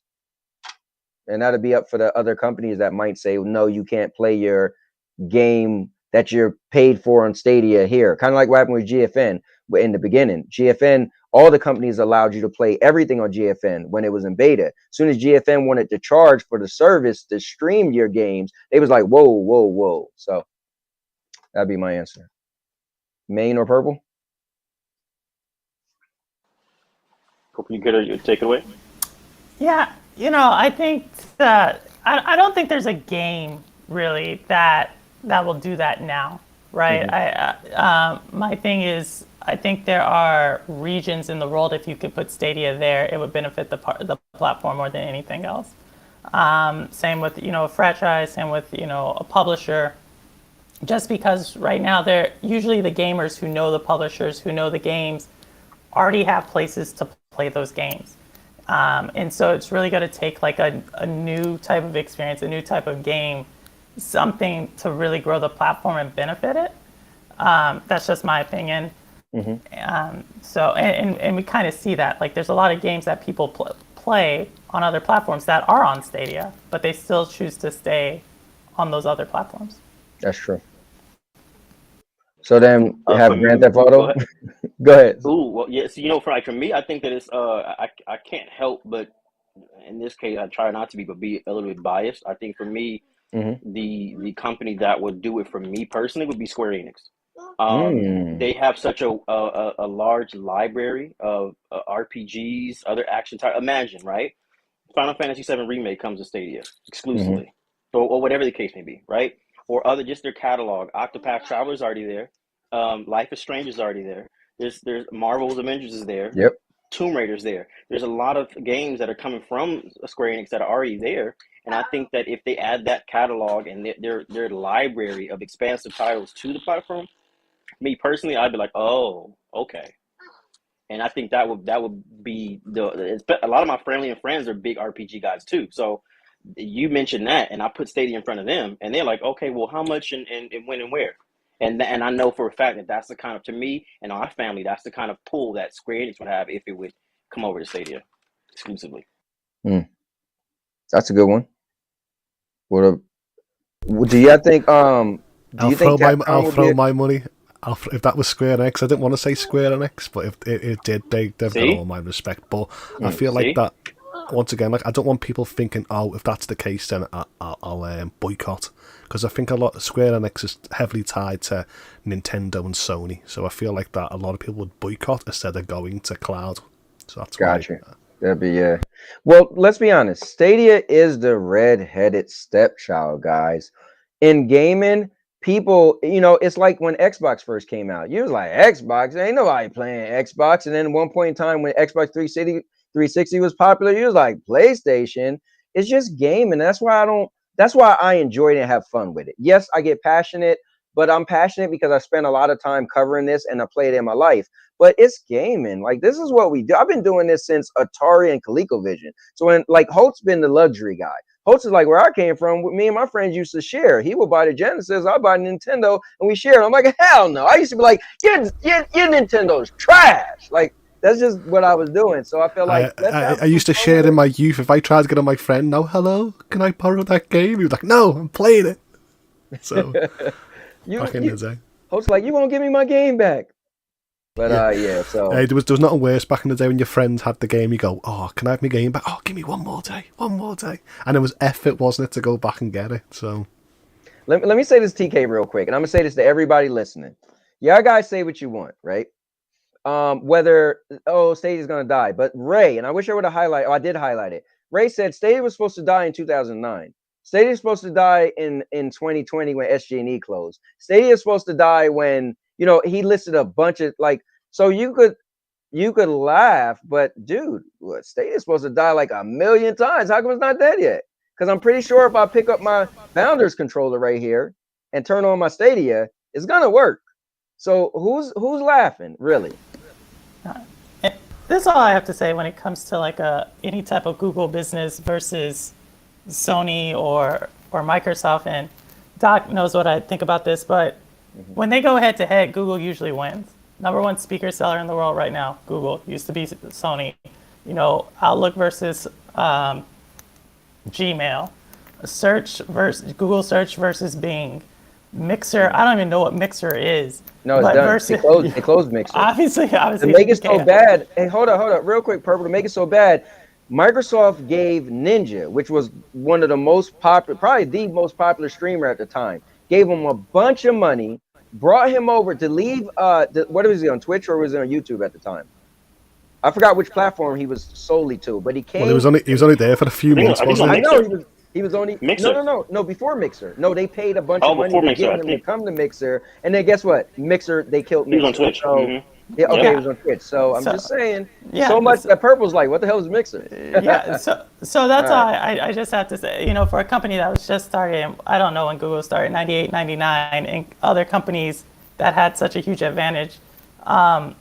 If you just look at the history, it's on Google's side. So eventually, when they step into the ring, they take it. So you can say what you want, but at the moment, they may not be buying studios, but at the same time, Microsoft's going to have to show something for that $75 billion they just put up. Yeah. And Microsoft doesn't have the best track. On top of that, when we're talking about actual business investments, Microsoft actually does not have the best track record when it comes to large acquisitions. Look at Nokia. Microsoft doesn't even make phones anymore. And so when we just think about the IP, for everybody saying Activision's IP, they bought it for blank to blank, I just point back to the only real media company that I think can buy someone's IP and turn it into gold is Disney. And when they bought Marvel, they bought it for $4 billion. So you're going to have a hard time in me trying to see how Activision's IP is worth Marvel or what's Lucasfilms, both of which were combined $8 billion. Right. If the House of Mouse wants to get into cloud with all them Star Wars, Marvel, and other IPs, so basically, Purple Haze just said what I usually say, and it's to quote another famous person out here in California. Basically, say what you say, but give me that bomb beat from Dre. Basically, like, I don't care what y'all say, talk all you want. In the end, we all know who's gonna end up winning. So that's a good point, because you. And you went mute, Maine. I was muted. Really good points. Okay. I got a duo call, but yeah, you brought up really good points about that, and that is true. When you think about that, all the people who went up against Google, they didn't win. So they have time and they have the resources. It's Correct. just that I think to tie all this together, it's just let them do their thing and just let them surprise you and let them bring what they have to the table when they're ready to bring it to you. Yeah, I agree. I personally think it's a slow burn. I personally think they realize, you know what? There's no point jumping out the door. Now, is Microsoft jumping out the door for xCloud? No, xCloud is just a byproduct of Game Pass. And look at Crossfire X, their new game that's coming, and it's not on xCloud. So, you know, we could, and for whatever reason, I heard listening to CGX, and everybody was giving excuses. Oh, well, it's probably because the optimization is probably. If it was Stadia, you'd be like, "What? It's not on." Not period. It's not there. It's not coming. They didn't put a statement out and said it's coming. Does no one know how to work with Proton, Linux, blah blah blah? Yeah. Right. So, but I think Maine, I agree though. It's going to be a slow burn. They got the resources, but here's what's cool. I would be like, so one of the things that people thought was going to kill Stadia, I think, is a huge benefactor, and that's white labeling. Because you could say, you know what, we're using the same Stadia tech that we spend money on with our servers, and we're going to make money on that. So why Stadia could just be doing, like Purple said, breaking even, and then they're making money on the Stadia tech from white labeling. So as cloud get more popular, they're going to have the pockets. They're going to prove that, oh, look at the Batman. I never heard anything bad about the Batman. I don't know. Come on, because this is what I hate about it, the idea of white labeling. And it really annoys me because I feel like that Western Europe and stuff like have got better internet infrastructure than most of the US. But I feel like, for example, if Warner Brothers games, so we're talking about Injustice, Mortal Kombat, Harry Potter, Batman, blah, blah, blah, got locked behind AT&T and HBO Max, as a gamer, how would I play it in East to you? And I'd be like, so I feel like that it'll just be in your country, and you'd be like, oh, sorry, Alts, just like Luna is, and I'd be like, oh. Yeah, so, man, because I have AT&T and HBO Max, so I'd be like, yeah, I'd be winning this one. You're right, though. It's a good point. Yeah, but I wasn't suggesting that. I'm just suggesting that, you know, well, I see what you're saying. If they decided to say it's a viable option, isn't it? Like we just said, AT&T, Batman's already came to AT&T white label. If you just put a bit of conspiracy dots on it, it could. Gotcha. Yeah, you got good point. Great point. But to the white labeling, though, the only thing I would say, Oltz, is that we don't know what that Batman contract looks like. Right. It could be an exclusive for a short amount of time on AT&T. And the deal very well could be like once AT&T has squeezed the most out of that lemon, or whatever analogy you want to use, it gets put onto Google's Pro to squeeze more juice out of it because of the Pro revenue sharing model. So I think, like, I'll be happy with that approach. Yeah, and so I think that's where I see the benefit of this white labeling is that it does get more content into the cloud. And if it's on Google's platform, there is always a solid chance that it will come to Google or to Stadia. And why I'm used to that approach, I like that approach, is because we're used to seeing like movies go to early access on HBO Max and Disney. So if it was on there for like 6 to 12 weeks, and then when it actually, then it came to other platforms within the 12 plus weeks, I'm happy with that. What we used to Blu-rays and DVDs and stuff like that. So yeah, we see a lot of content go to places and then go to Netflix. I mean, you name it, how many shows on NBC and CBS and all that, their premiere shows. And then guess what? Netflix pick them up. And even look at Netflix, and then eventually Netflix takes shows that ends and then pay the money to continue it. Let's look at Manifest. My wife and I was watching Manifest, Lucifer? and that was on what, CBS or NBC, and we didn't watch it back then. We never heard of it. We started watching it on Netflix, and when we started watching it, we already heard that they ended it, but we watched it anyway. Before we finished watching it, when we got to the end, it now comes up and said Netflix bought it and it will be bringing season 4. And that's the faith in the service, because we mentioned this a few panels back, that, for example, I've got YouTube Premiere, but I never trusted YouTube Originals, and I never watched Cobra Kai when it was on YouTube, and then when it went between the Netflix brands, I was like, oh my god, it's amazing. But I was just ashamed that I didn't put trust in YouTube Origins at the time, because it could have still been a big thing there, but I feel like people trust Netflix more than... Yeah, I was not paying for YouTube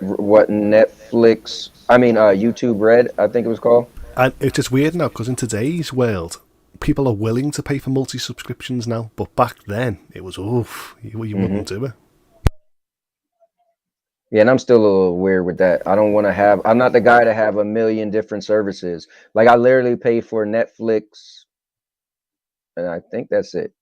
Yeah. So, but to your point, Alt, I think this is a good analogy to what Stadia or Google does in general, and that is Google doesn't want to create content. If you think about Google's like one of the most pro business to business companies out there.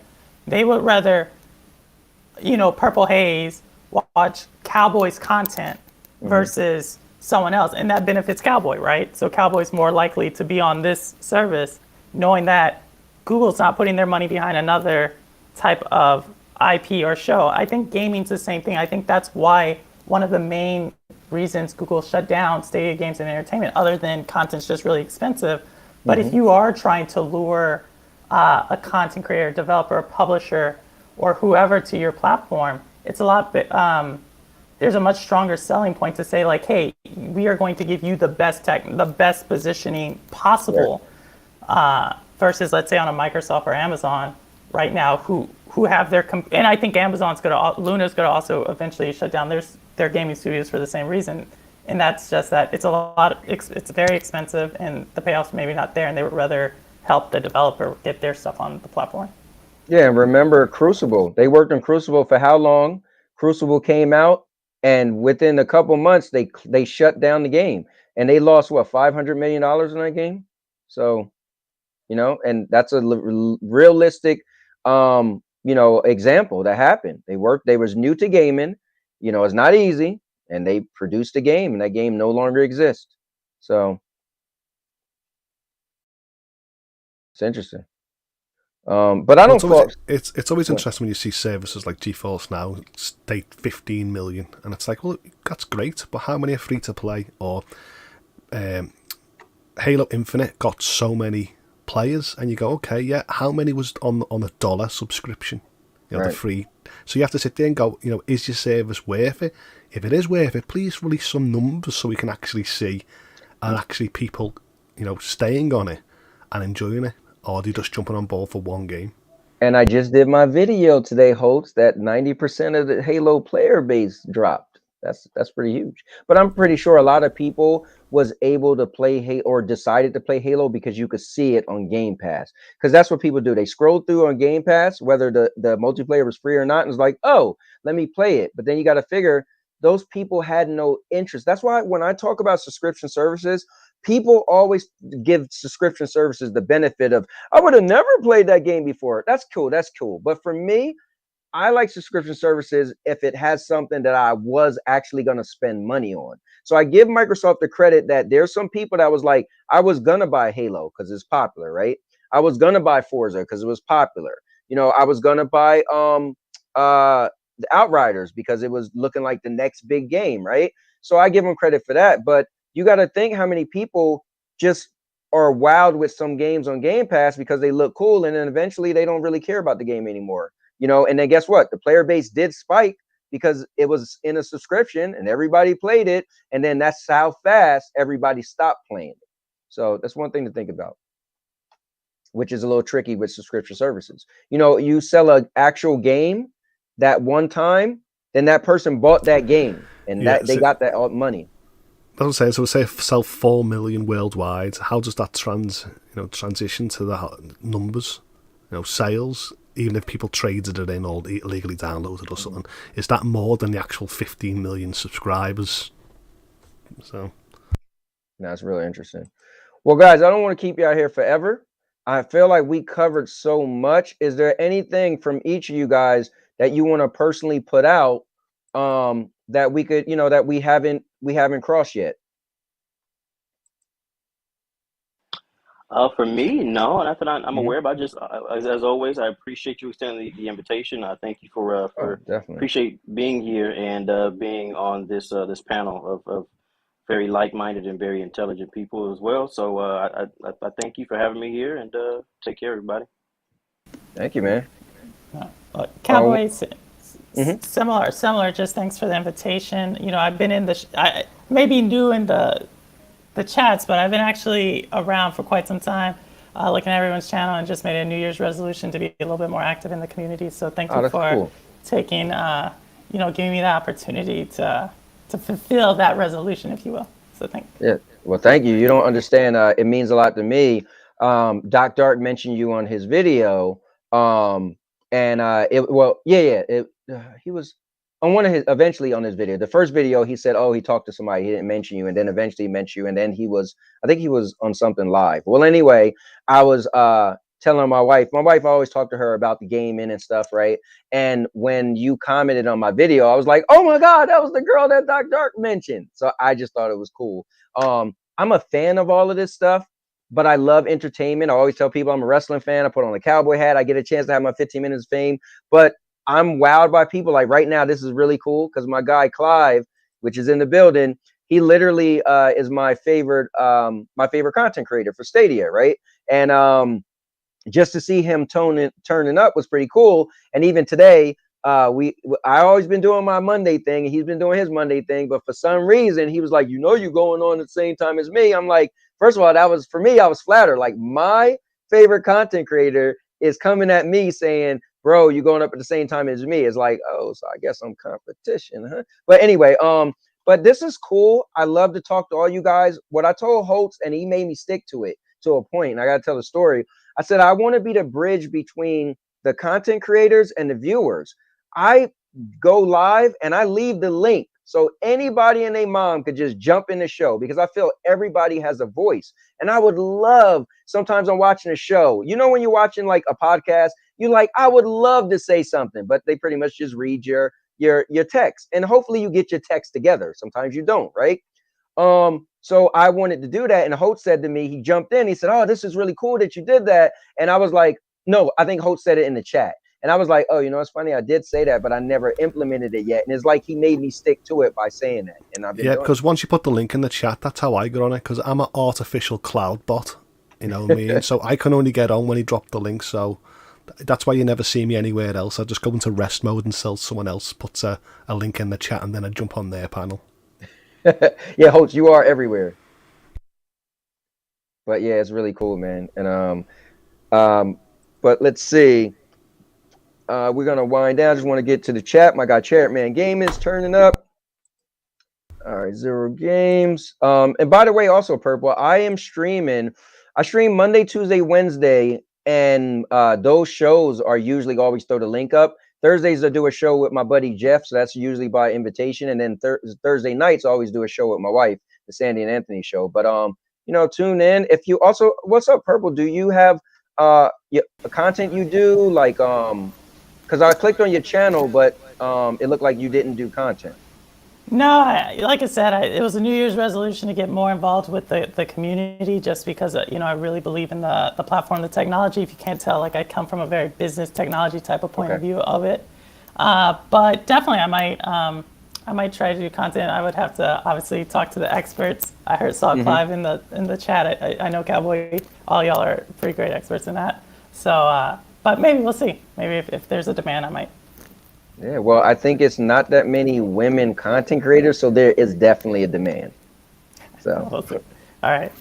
Yeah, there's 100% of demand. Like my daughter, she's actually on our Tuesdays, we stream, we call it triple slam. So I stream for an hour, then my daughter stream for an hour, and then my wife stream for an hour. My wife isn't really that into it. She just kind of does it because it's kind of fun. But my daughter's so into it, and she's actually starting her own channel next month. She's been doing it for a year, so she's excited about that.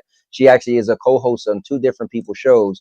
And so it would be great to see more women streamers or more women period. Also want to thank you for the $10. Thank you. That is awesome. I just looked like, oh wow. Because it doesn't show up on here, but I see it on I'm actually watching the YouTube on my phone. Thank you very much, Purple Haze. No, thank you. Thank you. Like I said, you've motivated me to take my engagement a step further. So thank you. Well, let me ask you this. I'm gonna put you on a spot. I don't know if you're familiar with the Stadia Bash Community Network or the Stadia Bash Community. We dropped the network, but it's kind of a thing we run. Inspectors in the building. I just seen them pop up. Him and I came up with this thing together.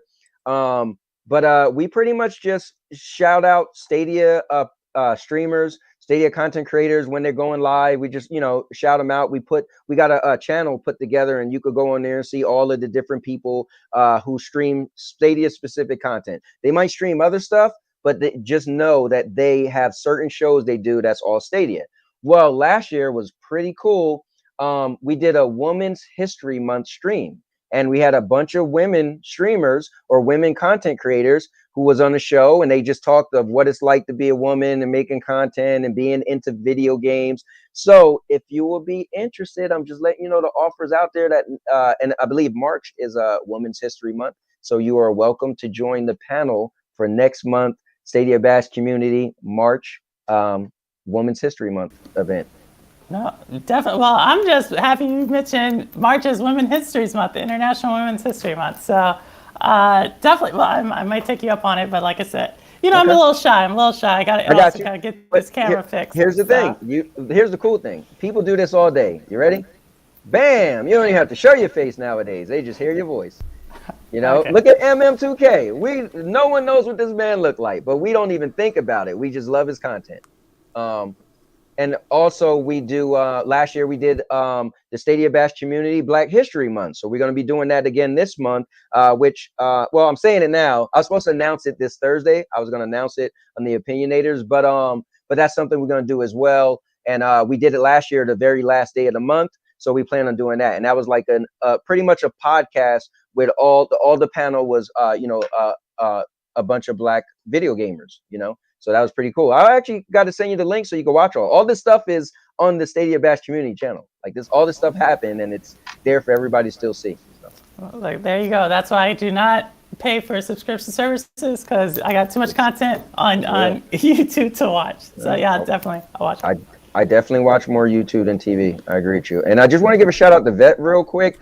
Vet was very instrumental, and him and I know we don't see eye to eye sometimes, and people might think we're like enemies, but when we came up with the Stadia Bash community, he came up with the network, and that was his ideal. And so we had a network of streamers. You had a specific time that you streamed every single week, same time. It started off with just an hour, and then over time we allowed you to stream longer. But we wanted to get rid of the network because it felt like it was like a club. Like if you wasn't part of the network, you couldn't be down. And we wanted to take the chains off and just make anybody could just be a part of the Stadia Bash community, and we'll stream it, we'll tweet you out and all that stuff. So, but I want to give a shout out to Vet because I see him in there, and I do appreciate everything he did to help us, put the thing together. Even though half the time I'm trash talking him, he's trash talking me, but still is important that I met him. Anyways, well, with all the soft stuff out there, guys, I just want to say this. All right, I believe we are all winners inside. and we should continue to be a winner. And I just want to, host, I got to do it real quick. Host is laughing. I want you guys to just take some advice from my guy, Chucky. You're a winner. And you know what winners say. Fuck the losers who can't take a joke. Man the fuck up. All right, no, so I think you should go. I think you should start going for more of a friendly approach where we can all pick each other up now without a psychotic redhead doll going. I was being too nice. It was getting too mushy, and I didn't want Maine's gonna be like, yo, the Cowboy's a punk, man. So I just never, man. We both have daughters. We know what they do to us, man. Yeah, this is true, and I got 3 of them. So. But all right, guys, this is pretty cool, man. Thank you guys so much for being a part of this. This has been a lot of news, and I really wanted to talk about it. And I was glad that Ace came on because he was very objective. I don't always like to just have, everybody's on the same page. Let somebody come in there and disagree with us and actually see how we respond. And I think it was really great. We all like we all like the platform for different reasons. And it's great to see, why we like the platform and how we actually reacted to individuals who are a little more objective to the panel. So it's pretty cool. Well, I'll be tuning in to see your Dying Light 2 opinion. So yeah, man. That'll be interesting to see this week. So definitely. All right. Well, Purple Haze, how can I reach out to you? How can I find you? That's a great question. If y'all see me on Stadia, Purple Haze is my tag on Stadia. But next time we talk, I'll try to have a little bit more of a social media presence. Okay. So. Well, if I see you in the comments of videos, I'll definitely hit you up. And you said Purple Haze is your Stadia name? Yep.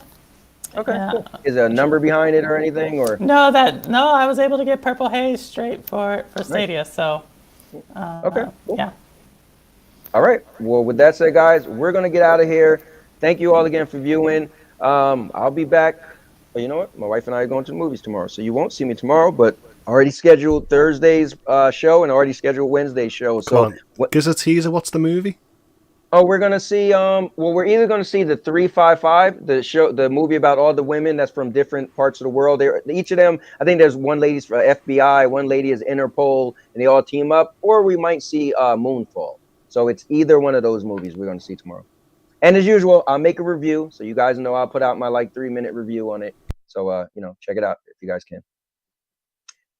And here's the cool thing: Wednesday's show, I didn't decide what it's gonna be yet, so it's up in the air. So sometimes I'll make a show based off of what people kind of want. So where Tuesdays is pretty much all Stadia between me, my wife, and my daughter. Mondays is kind of floating.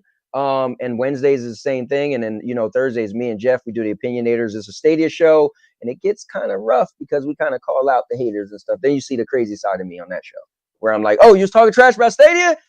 Thursday is on. So I don't want to scare you away, Purple, but sometimes I could be the bad guy. Yeah. I come for the entertainment, like I said from the very beginning. So. Well, great, because that's what I'm all about. Just don't take everything too serious from me. Usually, I'm a very clean podcaster. Apart from them, Daisy and Duke, they just bring the worst when I was there. So.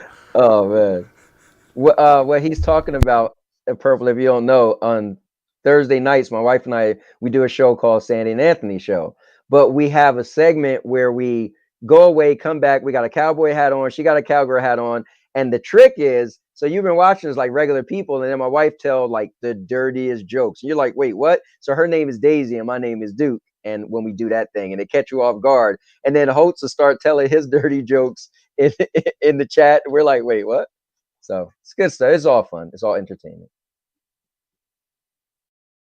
All right, guys. Well, we was gonna end for the 80th time, but my guy, look at that. Who is it? Ron Slusher jumped in the building, and I just want to say what's up to you, man. I appreciate you coming in. And all right, guys. Well, we're gonna Papa Bear Gaming. You guys cannot leave, man. They just showing up.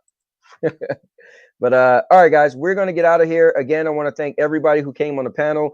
I want to thank everybody in the chat. Just know, guys, anybody who want to talk or want to join, remember, you can always come on and do this. We don't need to see what you look like. You could just talk and join the panel. So now that Holtz is gone, I got Purple all to myself. But all right, we're gonna get out of here. Yep. Take care, Cowboy. Definitely, you too. All right, guys. Now your mama knows. And now your mama knows. Bruce, unleash the baby god dragon!